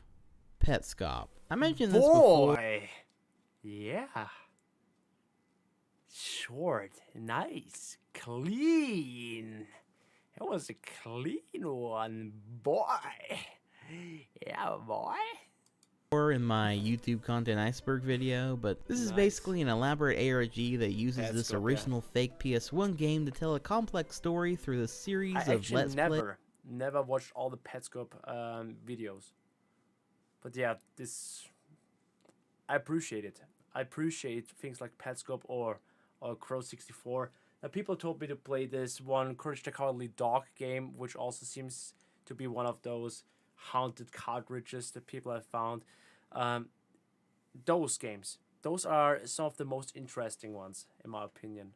So yeah, Petscope Is definitely one of acting those. as if it were a real lost PS1 game. Beyond that premise though, I can't really begin to do it justice here. There are several channels that have long in-depth videos / video series talking about every twist and turn in this developing tale, so if this premise sounds interesting to you at all, I'd highly recommend you go check some of those out right now. Sweet. It's a fun rabbit hole to dive into, but I wouldn't know where to start or stop if I were to get into it here. Needless to say though, if you like the Ben Drown ARG, then this sort of reminds me of that quite a bit, but with a completely original game, which is pretty damn cool. Abandoned by Disney. I want to see if Petscope actually is somewhere on the market. I mean, yeah, of course, it's a fan game. It was created for only the sake of making this video series, but maybe someone was crazy enough to put. I mean, there are multiple ROM hacks already. To put one of these ROM hacks on a CD-ROM, and I don't know, listed it somewhere on eBay. That would be actually quite cool. Let me quickly see if you can actually get Petscope on eBay. eBay. Wait. Petscope Creepypasta playmat card. A playmat. Why is there a Petscope playmat for Yu-Gi-Oh, bro? Why? Why would someone buy this shit? I was hoping to find a disc or something. This is one of the most popular creepypastas of all time. Any pasta that was written by the I'm 100% sure that there are at least 1 or 2 fan games. I can't say that it's everything that happened in the video series, but I think in these fan games they feature some of the maps, some of the levels that were shown in the videos. And that should also be enough to, I don't know, bury it on a CD-ROM or some shit. aforementioned Slime Beast, and the one that he's most well known for writing. Many of you might be familiar with this famous pasta, but by the same token, you probably aren't aware that it's actually the first part of a 3-part series. Kinda almost 4, but we'll get to that. So why don't we have a look at the whole story and see what's up with it, shall we? The original story, titled Abandoned by Disney, that started it all, and is the mainstay. Can I say something very, very quick? Five Nights at Treasure Island actually being one of the first, if not even the first, Five Nights at Freddy's fan game that was ever created. And I found it very, very soon after it got released, or the demo got released on DeviantArt. And I think, the first person to actually play it. And after I played it, other YouTubers started to play it as well. My Treasure Island video actually went pretty viral back in the day. More YouTubers played it, and then Markiplier started to play it as well. I don't wanna brag you with that, but I'm actually the reason why Five Nights at Freddy's fan games were popular. Okay, even Markiplier played this shit. Okay, I started the trend. And started with playing fan games before fan games were a thing. Okay. Even more people then decided to create these Five Nights at Freddy's fan games. I'm the first one, okay? Similar with the .exe games, okay? I mean, I haven't been the first one, but I'm one of the first people that was starting to play a majority of the .exe games. And then even more people created those. So the genre became popular. Damn, I'm such a trendsetter, bruh. The more you know! standalone piece that most have read, reviewed, discussed, etc., follows our narrator as he talks about the history of a Disney amusement park that was built out on an island called Mowgli's Palace. The pasta describes what the place was like, as well as the troubled history around its very inception and general creation, notably with the natives of the area. Eventually, the island park was completely abandoned, thus the title, Abandoned by Disney. Our narrator notes how any memory or official record of this place existing seems to have been completely written off or erased from the internet, or anywhere else for that matter, and this gets his curiosity going. And eventually we see our narrator make his way to the deserted park, which is a total wreck by this point. Most of the goods or stuff there is completely stolen or broken. Graffiti and general decay is everywhere. The story goes on for a little while like this as our narrator explores the place, up until he reaches a locked door for characters or mascots only. Luckily, the mechanism around the lock and door is so rusted over that our protagonist is able to make his way inside. Creepy Evie with the $10 donation. Sup nerds, what's up? Luigikid. How's it going, dedicated bros and brodettes? And tell Renee, what did I miss? You missed 1 hour of great video telling of creepypastas. Like seriously, Dylan and I did a fantastic job. It's already 3 AM and we still got like 45 minutes in front of us, roughly. Thank you, bro, for the donation. Appreciate it a lot. I'm still waiting for my pizza. Late night snack. By simply busting it off. At which point, he sees several mascot suits, including a photo-negative Mickey Mouse costume. Shortly after, he sees a human skull on the ground as well. And just as he's taking a picture of the skull, the photo-negative mouse stands up on its own, turns to him, and asks him if he wants to see his head come off, which the mascot then does. And a stream of chunky... like, want to see my head come off? And you're like, no. And he's like, oh, okay. Yellow putrid blood starts bursting out of the mascot's costume body. This causes our narrator to nope the fuck out of there, noting that unlike the rest of the park, which had Abandoned by Disney spray painted all over the walls and doors, that mascot room said something else. It said, Abandoned by God. That's the general story, and while it's not perfect, I actually quite like this one, especially upon revisiting it for this video. The tone throughout most of it makes the whole thing feel like someone wanting to document lost media, or in this case, a lost theme park, and while the whole story is obviously made up, there are nuggets of reality in there, like the fact that there actually are resort parks that Disney has straight up abandoned in real life, one such example being Disney's Discovery Island. And the whole story really captures the imagination, or at least it does for me, due never work at 1 AM. to this fact. Watch Luigikid's now, most videos. people will tell you that they like every aspect of the story up until the final bit about the Disney mascot pulling off his head. Yeah, For it's many cringe. people, this ruins the rest of the story. It's a sudden shift to the paranormal and feels tonally jarring from the rest of the work. And while I agree it is very jarring and not the scariest thing in the world, at least to me, upon rereading it, and especially reading the other parts after it, I actually don't mind it at all, and I don't think it takes away from the rest of the story like... Sometimes it's hard to come up with a good twist, with a good plot, with a good, I don't know, peak of the story. Many people have said before. Notably because the story ends shortly after this incident, and to me it leaves me asking questions and keeps just enough mystery as to what the fuck just happened that I think it complements the work in the end. Again, maybe it would have been more haunting or scary to just see a room full of dead bodies and decayed mascot suits, and maybe there can be a gun in the middle of the room, strange symbols on the walls and what have you. This would leave the exact same effect with you asking questions as to what the fuck just happened, as well as there being something scary enough for the guy to nope the Now I gotta say something. Dylan the Night Owl needs to write his own creepypasta. I think he would do a fucking great job, especially after reading all of those on the entries of the iceberg. Seriously, after reading, I don't know, hundreds of creepypastas, he will do an amazing job, that's for sure. Fuck out of there without the sudden take the best of all these worlds and create the ultimate creepypasta.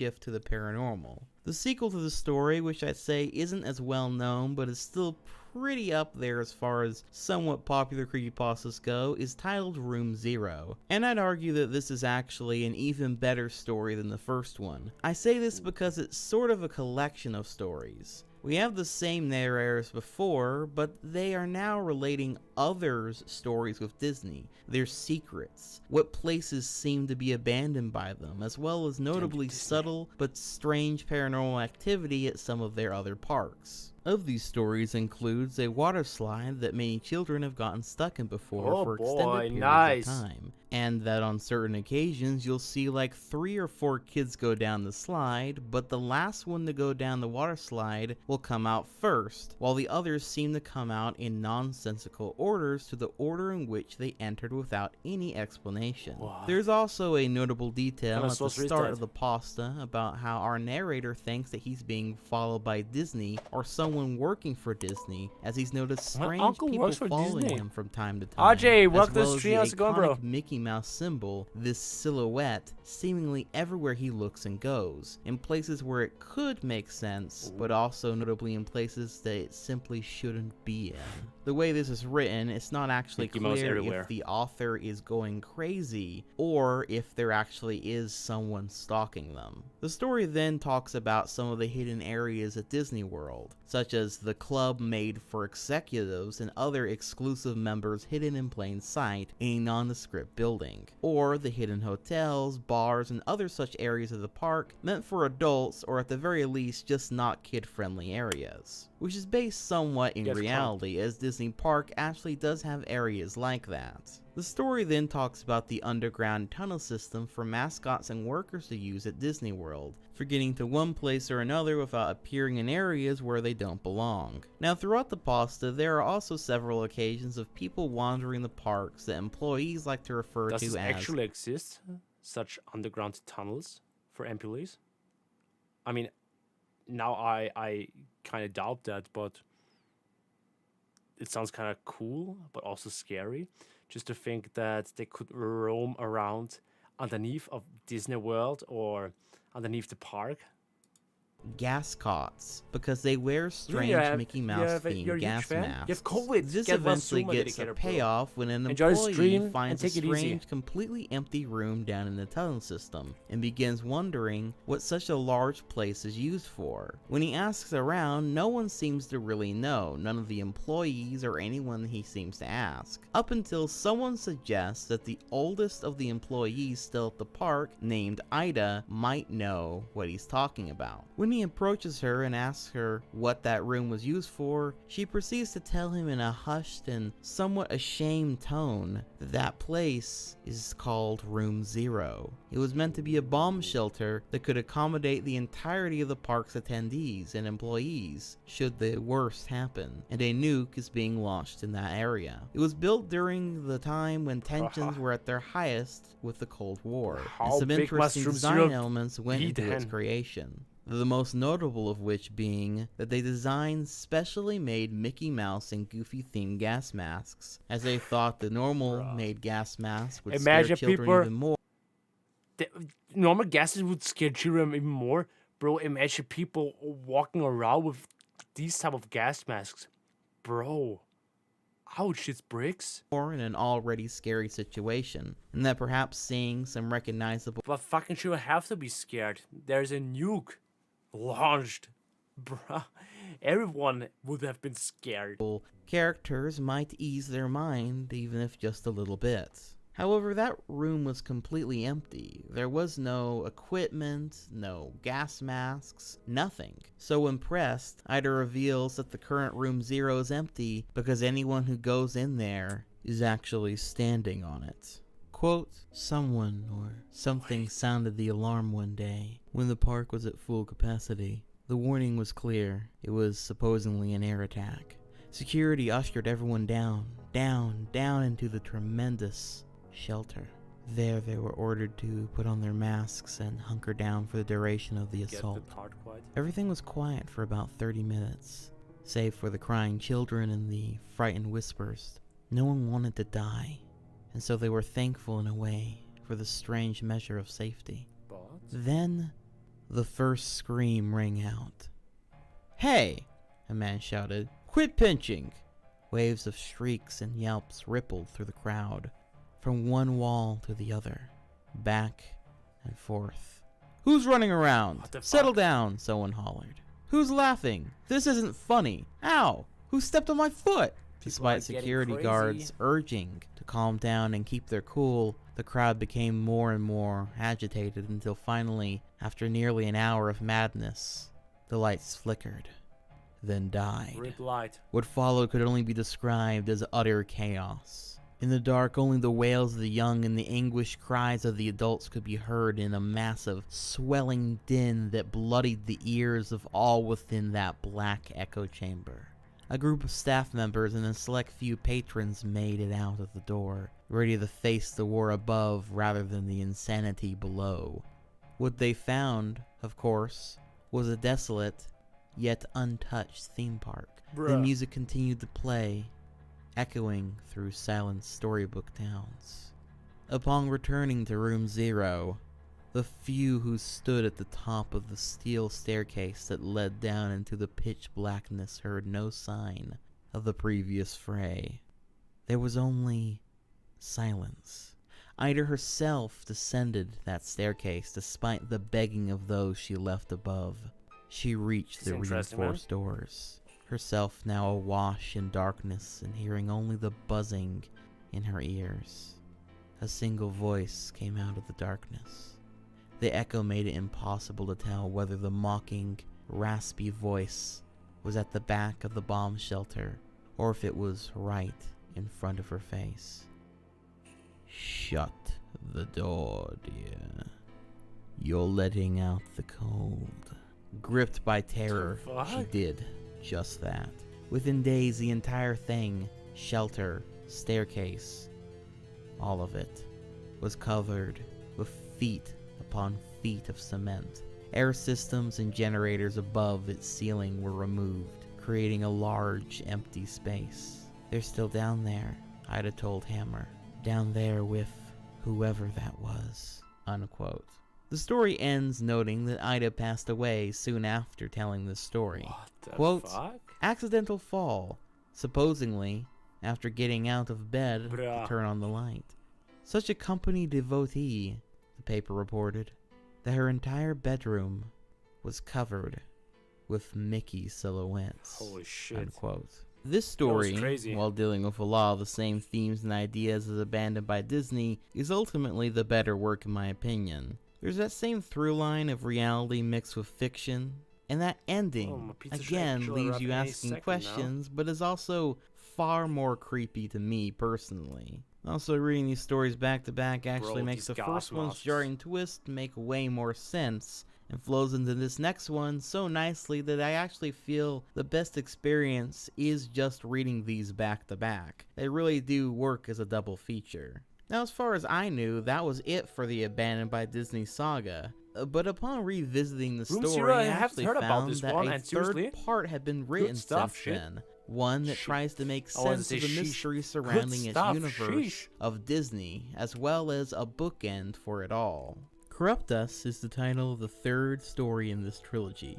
It starts off with the author noting that he has avoided Disney, or whoever they hired to get rid of him, for quite some time now, but that he believes that his time is more than likely limited, as he's not sure how much longer he can keep that up. He talks about his past posts, how people felt about them, as well as sort of going meta by addressing the critics and people who took issue with his stories, as well as sharing a few more from people who have kept up with him, including a document that he was given by someone in an email titled Corrupt Us, which leads into him attempting to tie all these paranormal stories together. Corrupt Us is a file that outlines the various incidents and entities surrounding Disney, including the inverted Mickey character, the mass hysteria found in Room 0, as well as various other incidents that hold a status of either being resolved, contained, pending, or abandoned, which most of them happen to be the latter. Our narrator combs over the various incidents, noting how this file is apparently an official leak from Disney themselves, which then leaves him asking, What does it all Fortune, mean? imagine. Why do Disney call these incidents corrupt us? What exactly are they corrupting? Quote, corruption of what? Dreams? Ideas? Desires? I've never been a religious man, but I was dragged to Sunday school more than enough times to know about golden calves, false gods created by man, icons, graven images, characters, mascots. If you believe in the Bible at all, and I'm not sure that I do, especially not after what I've seen, then maybe God wasn't angry because people worshipped other things. Maybe he was afraid. Maybe if enough people I'm so sorry that I'm believe actually so something quiet, hard but I'm enough, fucking there's hooked a into the chance it will stories, come bruh. to be. Since we're naturally flawed beings, that means that So I there's never a very heard good about chance these such a thing would become continuations. corrupted. If you think about it, Disney's animated films have always had one overriding message. Clap your hands. I actually believe feel hard- super uncomfortable right now that I'm live streaming this right now.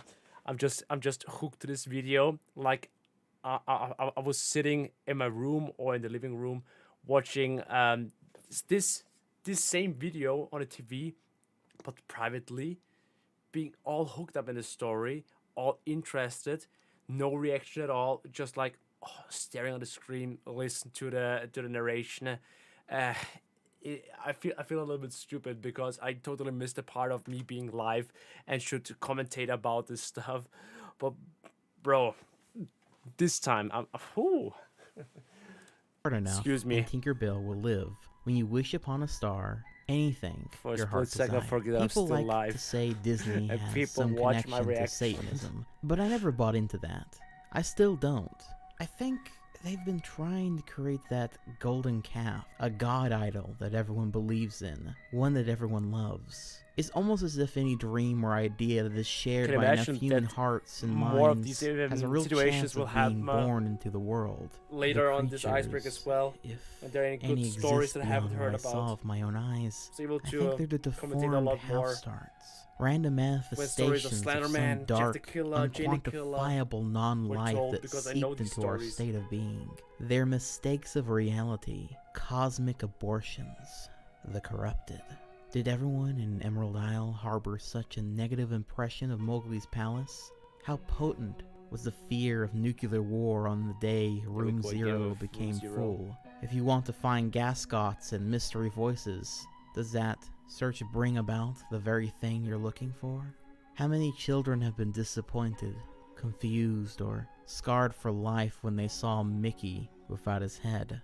These are questions I'm never going to be able to answer. I don't know if anyone can, unquote. The narrator then says his goodbyes, knowing that this is most likely the last time he will ever write to everyone like this again. Interesting. You know what's also interesting? That my pizza still didn't arrive yet, and we only have a couple of seconds, a couple of minutes left. And that's pretty much it. Well, this story isn't really much of a creepy story as it is I'm a world pizza building head. for this universe Slime Beast has created. I nonetheless didn't expect to see Jungian ideas being thrown around and concepts that, while obviously are meant to be applied to this story's universe, is also a bit of a conspiracy theory about the real-life Disney company itself. A really crazy one, mind you, but one that's totally enthralling and again has just a couple bits of truth sprinkled in to pull it all together. Not gonna lie, it kinda sounds like the plot of Persona 5. At any rate, Now that I reading all think of three it, of these stories together though makes bag for a of pretty thieves. interesting narrative that, while not perfect, certainly kept me interested and engaged the entire time, and seems to capture the spirit of what I love about creepypastas so much. Beyond them being these short little scary stories, it's a short scary story that almost has you jumping to Google to find out if it's based on something real. But I think that's more than enough And with that's- Abandoned by Disney. That's the cool thing, you know. If a horror story is so well written and so well told, that you really question yourself: hey, is it actually just a scary story, or is this something that has happened? Is it a real incident? That's when you have made a successful horror story or creepypasta. There was one more story connected with the pasta that's written completely through suggestion box notes at a Disney theme park that's pretty good, but I feel like it's less of a continuation of this story and more of a quick one-shot within its universe. Bonus entry: A Mother's bonus. Call. A young girl is Damn, I playing in her appreciate bedroom those bonus when she entries. suddenly They're hears so her good. mother calling to her from the kitchen. So, she runs downstairs to meet with her. As she's running through the hallway, Oh, the I door know to this the one. It's not a mother. It's like in a cupboard there is the mother as well and says, don't run downstairs or cupboard something. under the stairs opens, and a hand reaches out and pulls her in. It's her mother. She whispers to her child, "Don't go into the kitchen." I heard it too. Dun dun No dun. End House. So this is It's the short fucking stories that sometimes make you go brrrr. Bro, seriously. yet another multi-part saga creepypasta story. This whole second tier is full of those if you haven't noticed. But I do feel like I can sort of summarize this one a bit quicker. The original story is about our protagonist David entering the No End House, a haunted house challenge of Nice sorts ride. that pays its visitors $500 if they can make it all the way through. He gets warned by a friend of his, Yeah. Peter, that he shouldn't go in there, that no one has The made it to the classic. end. David of course goes anyway, and is at first met with Easy. fairly Sure, the second game that was submitted for the Luigikid challenge by Michaela Thyssen was based on this creepypasta. stereotypical haunted house fare with Halloween The No End decorations, House. Isn't it actually called the 10 Rooms creepypasta? jack-o'-lanterns, candy, all that sort of stuff. This, however, is a front, as the 9 rooms that follow It's like- spiral David It's into cringe, a bro. non-stop abyss of terror, nightmares, danger, and general physical and Yeah, this is definitely psychological also. torture. Oh shit, man. One of Why these motherfuckers ringing the bell? Hallo? Erster Stock.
Now I've got everything. Now I got my cans. Gonna have some water. Honestly, I hate it if they are ringing the bell at fucking 3 a.m. I'm always an additional message, right? Please give me a call. I'm telling you, only like 10% of those people are actually do give me a call, and this pretty much gave me a heart attack. Then I'm actually in the second floor of my apartment, and this is like just only going one floor up the stairs, pretty much. Like no, we have the ground floor and then we have the first floor. Going up the just like one pair of stairs up, or just yeah. If you're just gonna go up, you are instantly there. This dude was taking the elevator. I was like, what the fuck? And out of the elevator, another person with lots of magazines was coming out of the elevator, which really confused me. Like there were 2 dudes. I was like, why is someone delivering pizza with 2 people? For a split second, I was pretty confused that a stranger would now get closer to my apartment. But then the pizza delivery guy also came out of the elevator and gave me the pizza and my Red Bull, so we're all good. Sheesh, never order pizza 3 a.m. Okay. these Here we includes a go. room that Please is let it be full cut. of Please let it be invisible cut. bugs. If it's not cut, by the way, I'm pissed because that's what I also wrote into the message. It is. Let's reveal it. Oh, fuck you. It's not cut. I'll be right back in a minute, okay? I'll be back. Gonna cut this piece of sheet.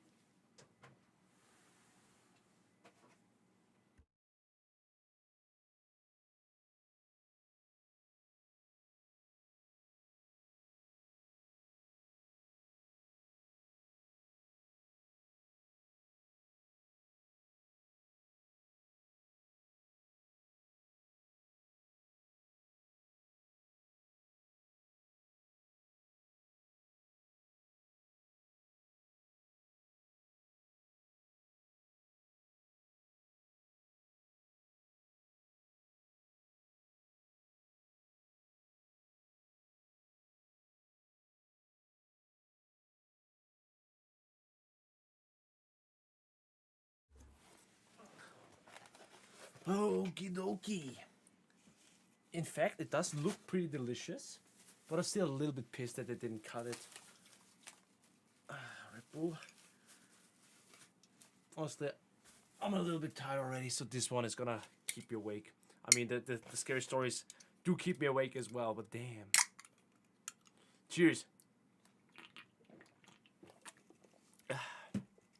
Yeah, there are actually some places they think, yo, they don't have to cut their pizzas.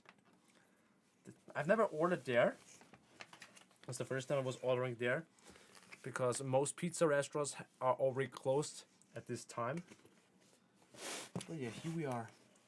Oh gosh. Is this also pouring through the cardboard of the pizza? And now on my lap? All this saucy fat? Bruh. Okay.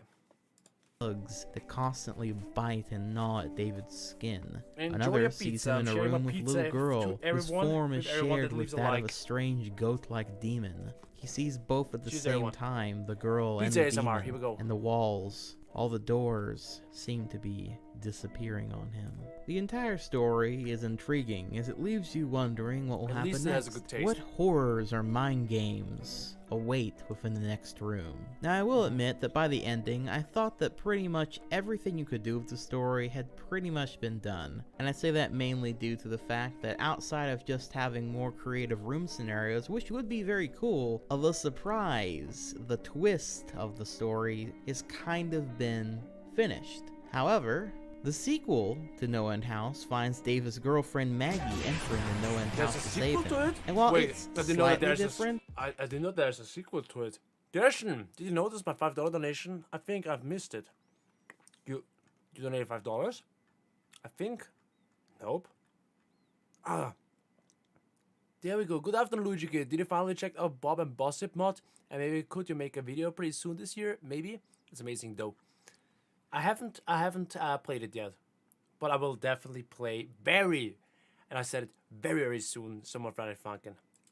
up until the end, Make a this Gershon one for the feels like donations. it's almost a retread of the first story. We don't even have that many differences or creative new rooms for Maggie to go through, Yeah, that pizza which made wasn't reading cut, the bro. sequel pretty disappointing and even a little boring in parts. Aw. The third story introduces some extra lore, a new character, Another one. and reveals who truly owns the house. However, as far as I know, it ends on a cliffhanger, and I don't think there's actually an official part 4, though there is a fan-made part 4, which I wasn't a fan of, so I Oh, won't even no. go into it. However, Bad the fan story was stories. also adapted by the Channel Zero series for its second season, though the show was cancelled shortly after that.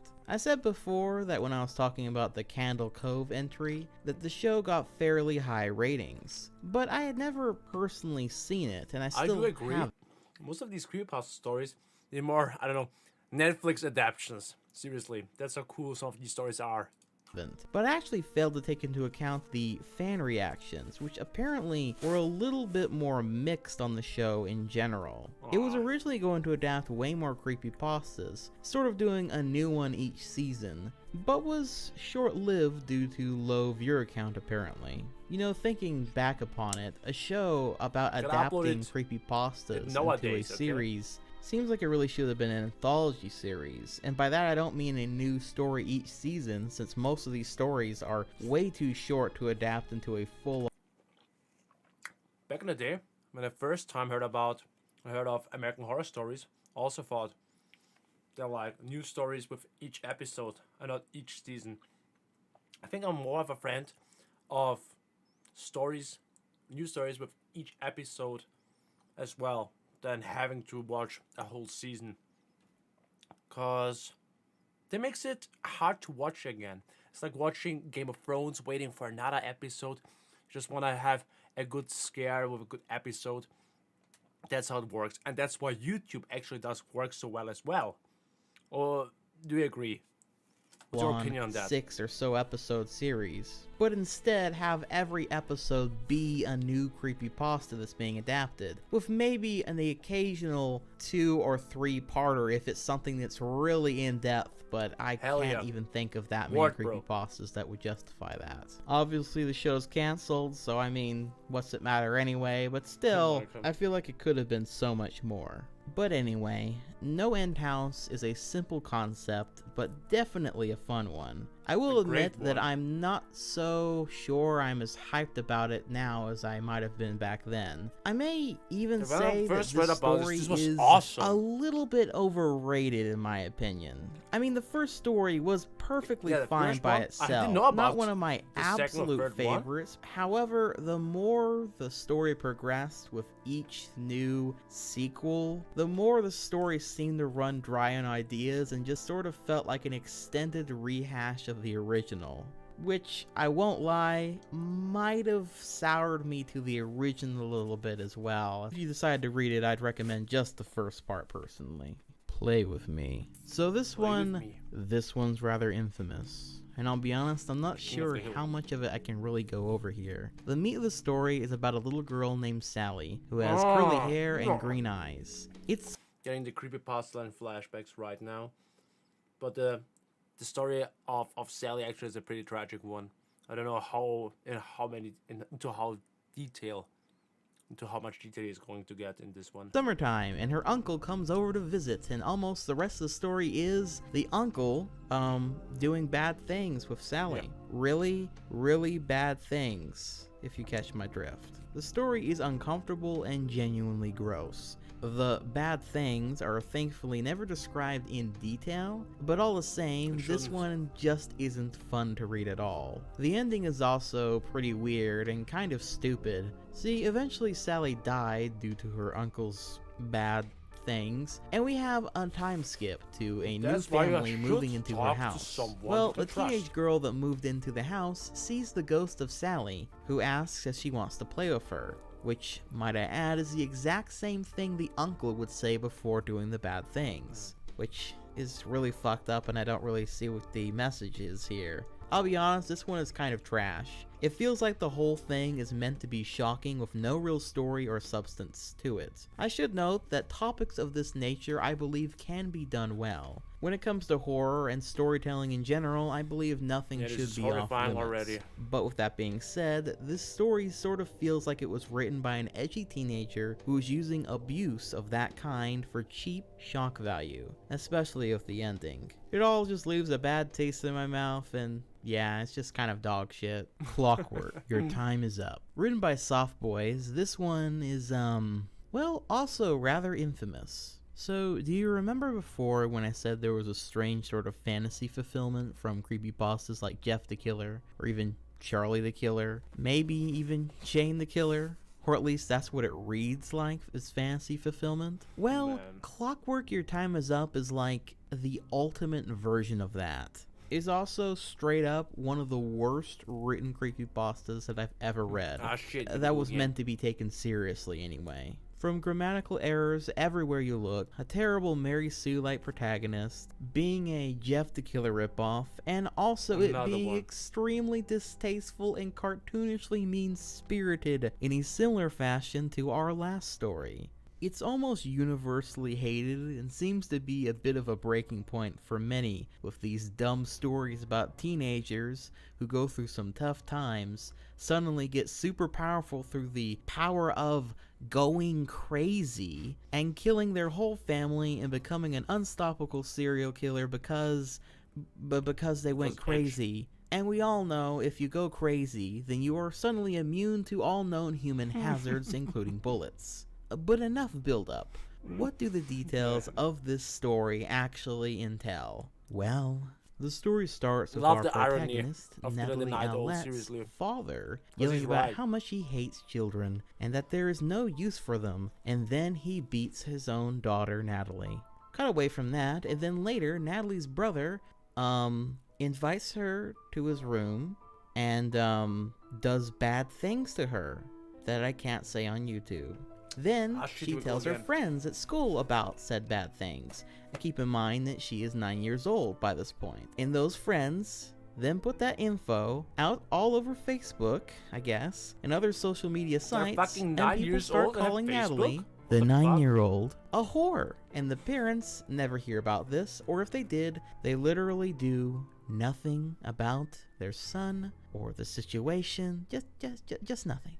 Nothing. Then, after those 2 moments of terrible trauma, we jump ahead to when Natalie is 16. Natalie is, of course, traumatized by those events. Oh, and her mother randomly doesn't seem to like her and acts pissy with her, so you know, great family overall. Oh, and later when she gets to school, her teacher is mean to her, and she forgot to bring her homework, and so the teacher hassles her, you know, typical teenager drama and stuff, you know, it really sucks. But also, what the fuck? Want to talk about whiplash here? The story has literally started with 2 utterly awful events, things that would be the breaking point in any other story, and then, Natalie's mom and teacher are rude to her? I mean, the dad is one thing, and the brother doing bad things to her, okay, sucks.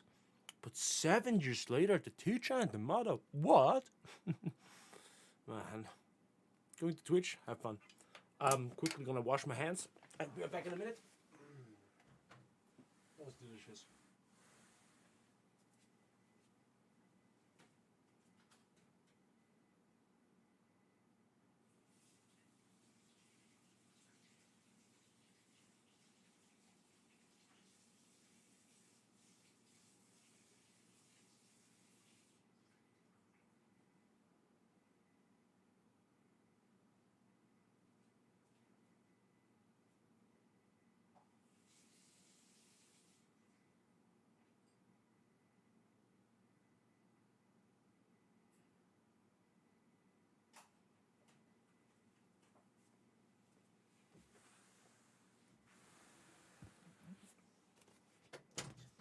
You know what I regret the most about eating this pizza? That I had to eat it during this part of the Creepypasta Iceberg. Eating it during the stupid clockwork part. Man. Okay, it just feels like the story is trying to build things to make this character of Natalie into as sympathetic a character as they can possibly muster in as short a time span as humanly possible, and it's quite jarring.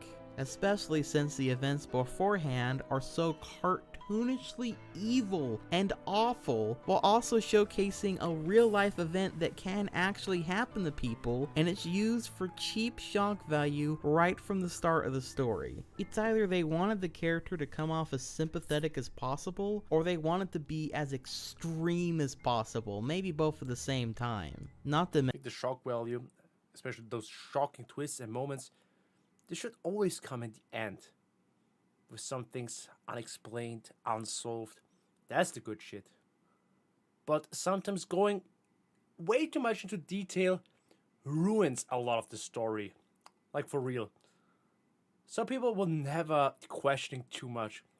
But if you force all the plots, all the stories, it's not good. Mention, why are a bunch of 9-year-olds on Facebook? Yeah, why would people react that way to a 9-year-old having bad things happen to her in that manner? Why the fuck did no one call the police? You combine all these things and right off the get-go, especially Facebook is infested with boomers. Why is there no boomer seeing that? isn't set in the realm of reality. This is sort of Rob Zombie movie universe logic. You know, the kind of universe where everyone's just terrible and awful and irredeemable. I'd say almost everyone in this story, other than Natalie, so far would fit into that. But just wait. Anyway, back to the rest of the story. Natalie likes drawing pictures where people are dying or being stabbed or just plain out drawing gore, which the teachers think is awful and her classmates think is gross, and no one understands poor Natalie. Well, no one except for her boyfriend. But Oh, she has a her boyfriend? boyfriend decides he's had enough of Natalie's sad life bullshit and can't take her drawing stuff anymore, I guess, and breaks up with her on the fucking spot. Again, this is what I was talking about. We were introduced to this boyfriend specifically so we could have the scene where he breaks up with her literally a paragraph after that. Natalie has a father? You know what that means? It's unnecessary information because nobody gave a fuck. You can't have any more sympathy for Natalie because it doesn't matter at this point anymore. Well, he must like to beat her. Natalie has a mother? Well, she must hate her. Natalie has a brother? Well, he must do unspeakable things to her. Natalie goes to school? Well, everyone must hate her. Natalie has a boyfriend? Well, he must want to break up with her on the spot. Well, in response to her boyfriend leaving her, Natalie decides to stitch a big smile into her face. You know, sort of like Just because of the boyfriend? Like, the boyfriend leaves her. This is where I'm crossing the line. Stitch, stitch, stitch, stitch. a certain other creepypasta guy I know. Well, unfortunately, her mom sees this and decides to send her ass to therapy. Then, while in therapy, Finally. the therapist, Deborah, asks Natalie about what's been going on with her life recently. Hopefully she said, yeah, my parents are abusing me.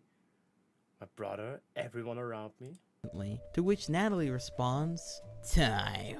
When pried, Natalie then says the following, quote, "It makes you live through it, slowly progressing through life, being controlled by society, only to be tortured to seemingly no end, until you find you no longer have a purpose. It's a Take vicious this cycle. prescriptive Time does pills, not end. please, It and does shut up." not slow down. It does not speed up. It is violent. It makes you live through the torture over and over again, unable to fast forward through any of it." Natalie really had no idea what she had just said. She felt like she wasn't herself anymore. Could this Oh, be she became because all of crazy these and now has the things power. she had kept contained? No, that was impossible. But for some strange reason, she liked it. She liked it Unquote. yourself. My favorite part of this villain speech is when right after the author notes how Natalie had no fucking idea what she just said. It's just too perfect. Then, after Deborah asks Natalie what's really going on, Natalie says, "Natalie isn't here anymore."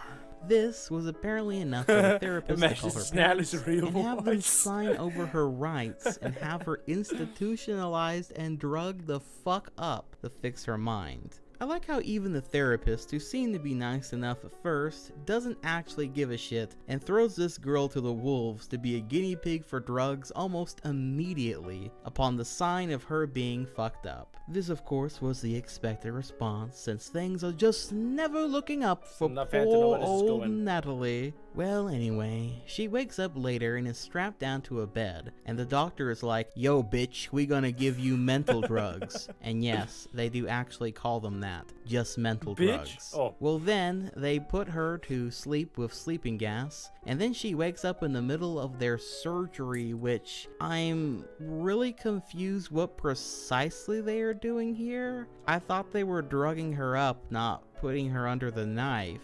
What the fuck is going on? I can't tell if there was meant to be something shadier going on here, or if the author legit just doesn't know you don't need to put someone under to give them drugs, and that surgery isn't involved with giving them mental drugs. Well, anyway, this acts as sort of an awakening, something that has been vaguely No, hinted she is at a in the model story hero. up to this point, similar to that oh so famous feeling Jeff had. Natalie has had this voice trying to wake her up in her head about time or some shit. Well, anyway, Natalie wakes up again after the surgery or whatever, and then goes apeshit and kills the doctor and some nurses and Gotta appreciate the cops footage, that are though, there, actually. and basically anyone that's in her way, because no one can stand up to her invincible strength. She stabs into their bellies and their organs all slosh out. There's even a moment when a cop has a gun pointed at her, but can't shoot because he's just that scared of her. What are you, retarded? Well, anyway, I'm sure you all have it figured out where this story is going next. That's right, that's in the story up to this point. Similar to that the doctor and some nurses and some cops that are there, and basically anyone that's in her way, because no one can stand up to her invincible strength. She stabs into their bellies and their organs all slosh out. There's even a moment when a cop has a gun pointed at her, but can't shoot because he's just that scared of her. What are you, retarded? Well, anyway. Just dropping the R-bomb. But bro, you're a highly trained motherfucker, okay? You've gotta be prepared for these situations, okay? You've gotta be fucking prepared for that. And you wanna tell me, just you see something as shocking as a little girl stabbing some doctors, you can't pull the trigger? Bro, I wouldn't even hesitate a second to pull this fucking trigger. If I see someone goes ham on someone, stabbing anyone, and I know that my fucking life is in danger, I wouldn't hesitate, probably, to pull the fucking trigger. Sorry. I'm sure you all have it figured out where this story is going next. That's right, Natalie makes a trip back to her home and then slowly kills each member of her family in vicious Good job, ways, Mr. Policeman. saying her catchphrase, "Your time is up," stupidly after each kill. And then when she has successfully killed all the family members, which, by the way, are terrible people, so I guess there really is no stake at this point, she then cuts out one of her eyes and inserts a stopwatch clock in the empty socket and renames herself Clockwork, and goes on to be a violent serial killer. The end. And that is the story of Clockwork. I've Your got time so is much up. sympathy Another one of for those her. stories that seriously make me wonder if Rob Zombie's Halloween had more pull on the horror genre than I ever gave it credit for. If you're not familiar, Rob Zombie's Halloween tells the backstory of Michael Myers, a serial killer, the boogeyman, that originally had no motivation for his crimes back in the original film. When Rob Zombie decided to make a remake of it, besides being just a worse version and loose retelling of the classic original film, it mostly focuses on how it was Michael Myers' upbringing that turned him into the monster that he is today. Bro, I can't And even at some remember. point, the kid goes nuts and kills almost Was it the stepfather was a asshole to him or something? his whole family, though he did at least love his mom and baby sister, so he left them be. Exactly. Michael also has a cartoonishly evil dad, an awful school bully, and an okay but sort of mean older sister, I guess. So we as the audience are meant to feel bad for him, the same way that with these edgy teen stories like Clockwork, we're meant to feel bad for this serial killer. Thus, strangely, the tone almost seems intent on justifying becoming a serial killer. You know, here- the universe is You know what this actually tells me? What should tell you as well? Never fucking bully anyone at school. You never know what the quiet kid is up to, okay? Maybe one of those fucking quiet kids is gonna get some supernatural crazy powers as well. Fucking takes the fucking eye out of their socket and pulls a stopwatch into their eye. Like, bruh. so full never of know. awful, ugly, Take care. evil, or dumb people Be that nice you to others. genuinely don't care if Natalie goes on to kill all of these people. Or at least, I don't. But that also means my investment in the story sort of goes out the window with it. It's just sort of some guy or gal's OC going on a power trip and then it ends. No drama, no tension, not even real horror. Just a cartoonishly tragic backstory, revenge killings, Fuck, and he's so scene. right. Like, these stories are trying He's so so damn right. hard to have you feel bad for these characters, which I might consider feeling bad for them if they didn't, you know, go on to be serial killers. Also, as a You know how it sounds to me? I don't know if you ever seen Elfen Lied, the anime, but it also kind of sounds like it. Like, Lucy had a very terrible past. You see how she got bullied in school as well. By the way, this is a little bit of a spoiler. She got bullied in school as well. How she had a little doggo, which was really, really cute. And the bullies just decided to kill this doggo. And then she was in public and getting these supernatural powers and killing all of her surroundings. And now, yeah, this is actually where the story is really, really goes insane. Where you see her backstory. It kind of sounds like that. It starts always with some people bullying, harassing, and then them going ham on everyone, taking pretty much revenge. I can't even remember that I've ever read a story where something like that hasn't even happened. Like, imagine, and should also be the case, nothing like that has happened in the past. There are no troubles at home, no troubles at school, but at some point, for whatever reason, maybe person XYZ just snaps out of a sudden and decides, hey, I want to actually kill someone. Should happen as well. Could happen as well. But I can't ever remember reading a story like that. A random side note, did you know almost all readings of this story specifically cut out the brother-sister scene? Starting with Mr. Creepypasta because he didn't feel comfortable narrating 100%. That part of the story. Which is also kind of funny because it makes the scene where she kills her brother really confusing at first because we literally do not see him in that version of the story until she kills him. Mr. Creepypasta has since apparently taken that story down from his channel though. I'm unsure for what reason why he took it down, cringe. But given this story's reputation, I might have a few good guesses. But anyway, this one's a real stinker. But it does have one very significant cool thing that no one else has noticed. Clockwork is also the name of the badass villain from Sly Cooper. Yes, a giant fucking mecha owl. And I mean, can you get much cooler than that? But then, upon further examination, let's take a look at the original name of Clockwork. Natalie Owlette. Yeah, I caught you red fucking handed. No super secret owl pun that you would only get if you played Sly Cooper and read this story for some fucking stupid reason got past me. Who do you think you're messing with, bitch? NES Godzilla.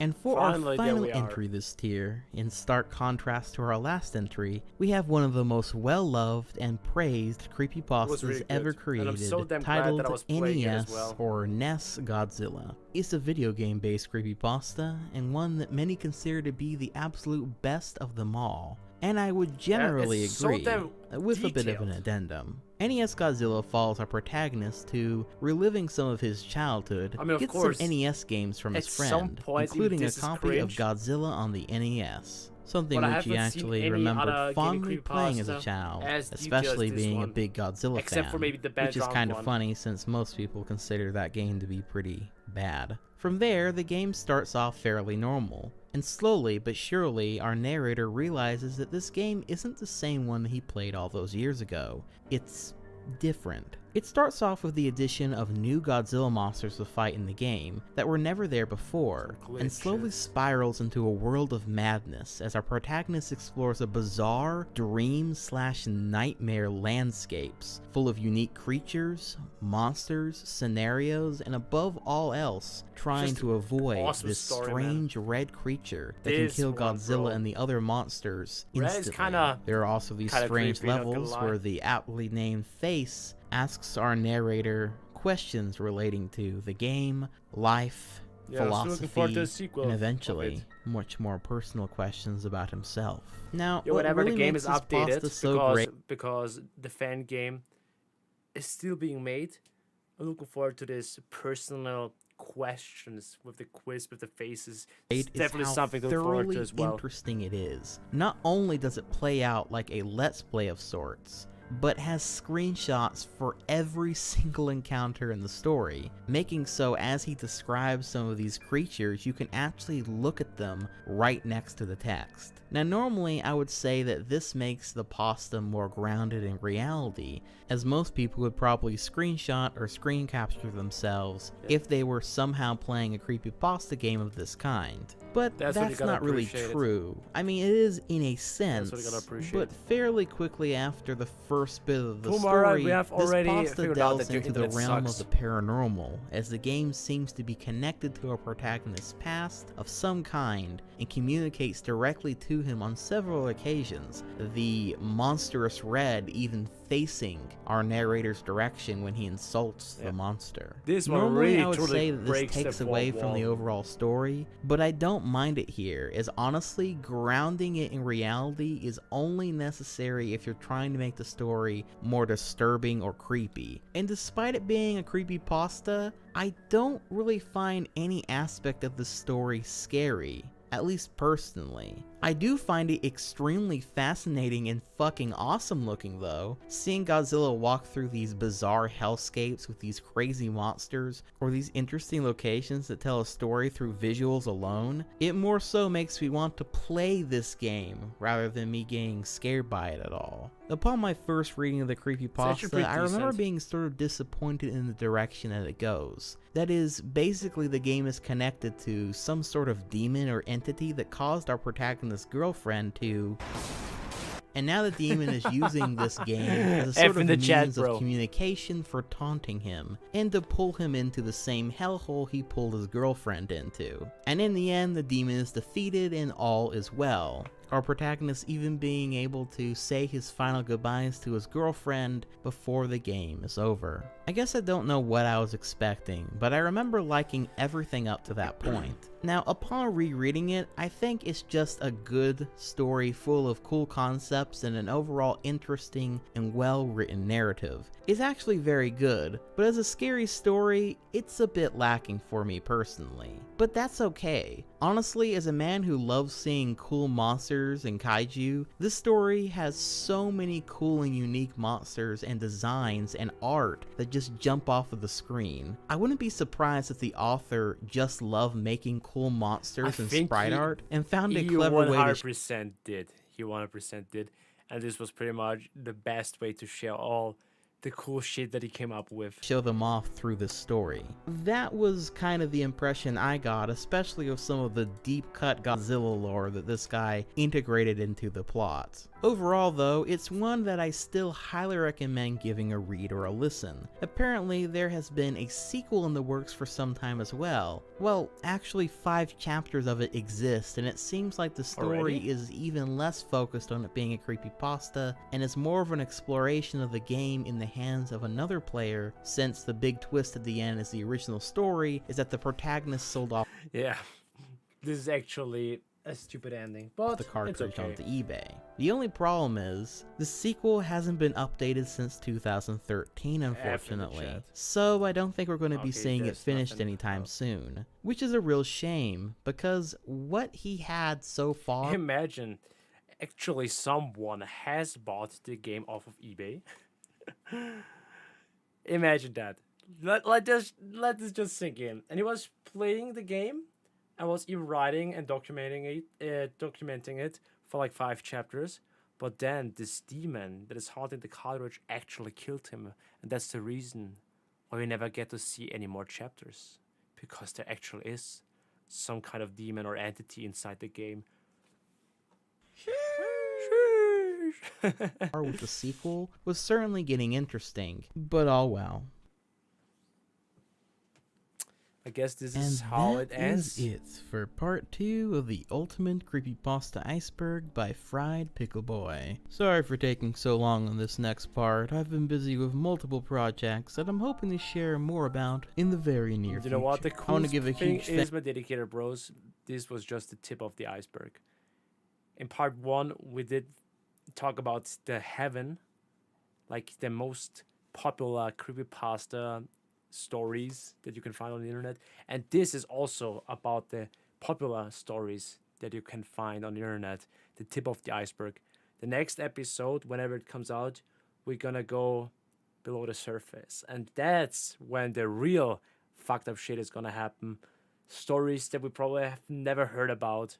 Thanks to returning artist DD McArtist for yet another awesome Night Owl mech, as well as artist I Like Garcello with this awesome hand-drawn piece, Kostov Mohanty one with this cartoony version of me in both human and owl forms, And finally, Red76203364 What your for fans both are this doing. hand-drawn and digital version of me was just the cutest little owl companion I could ever ask for. You guys have really been revving it up with the fan art lately, and I cannot tell you enough how much that brightens up my day every single time I see that. Yeah, I'm so happy for him. Amazing. And speaking of brightening up my day and truly amazing, I also want to give a huge thank you to all of my patrons who help in making this channel continue to grow. Bro, including you deserve all of more. my night owlets. Seriously. With special shout outs to my great night owl, the mystical Medusa's Hex, and my arch owls, the courageous carcinogenicist, and the good chi vibe Zen Garden Party. And with that, I hope you all have a lovely day or night, since I know many of you love watching this stuff late into the evening as much as I do. mean, And bro, I hope it's to 4 see you a.m. all though for again me. very, very soon. 100%. But until then, this has been Dylan the Night Owl, flying off. Yeah, we are my dedicated bros. Please, do me a favor, okay? My boy is so close to 30,000. If you're a good sport, sub to Dylan and leave a like. Like, seriously, if someone deserves this, I mean, he uploaded a video that is almost 2 hours long, okay? I was reacting to it. We did it for our entertainment. He's doing an amazing job. If you like YouTube channels like Mandygoon, then you're gonna love this YouTube channel as well, for real. The footage that he's putting into the videos, it's always nice to look at. It's, bro, absolutely amazing. Oh, there, the king, he is here as well in chat.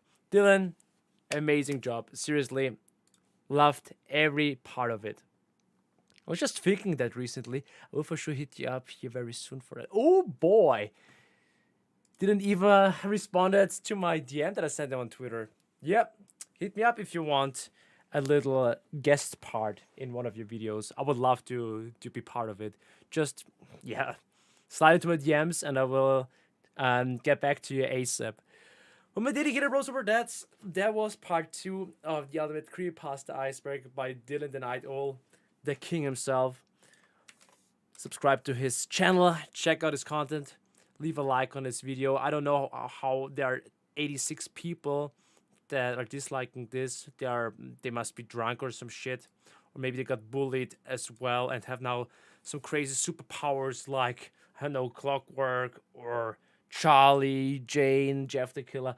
Yo, bro, you made me realize how cringy most of the creepypastas actually are, bro.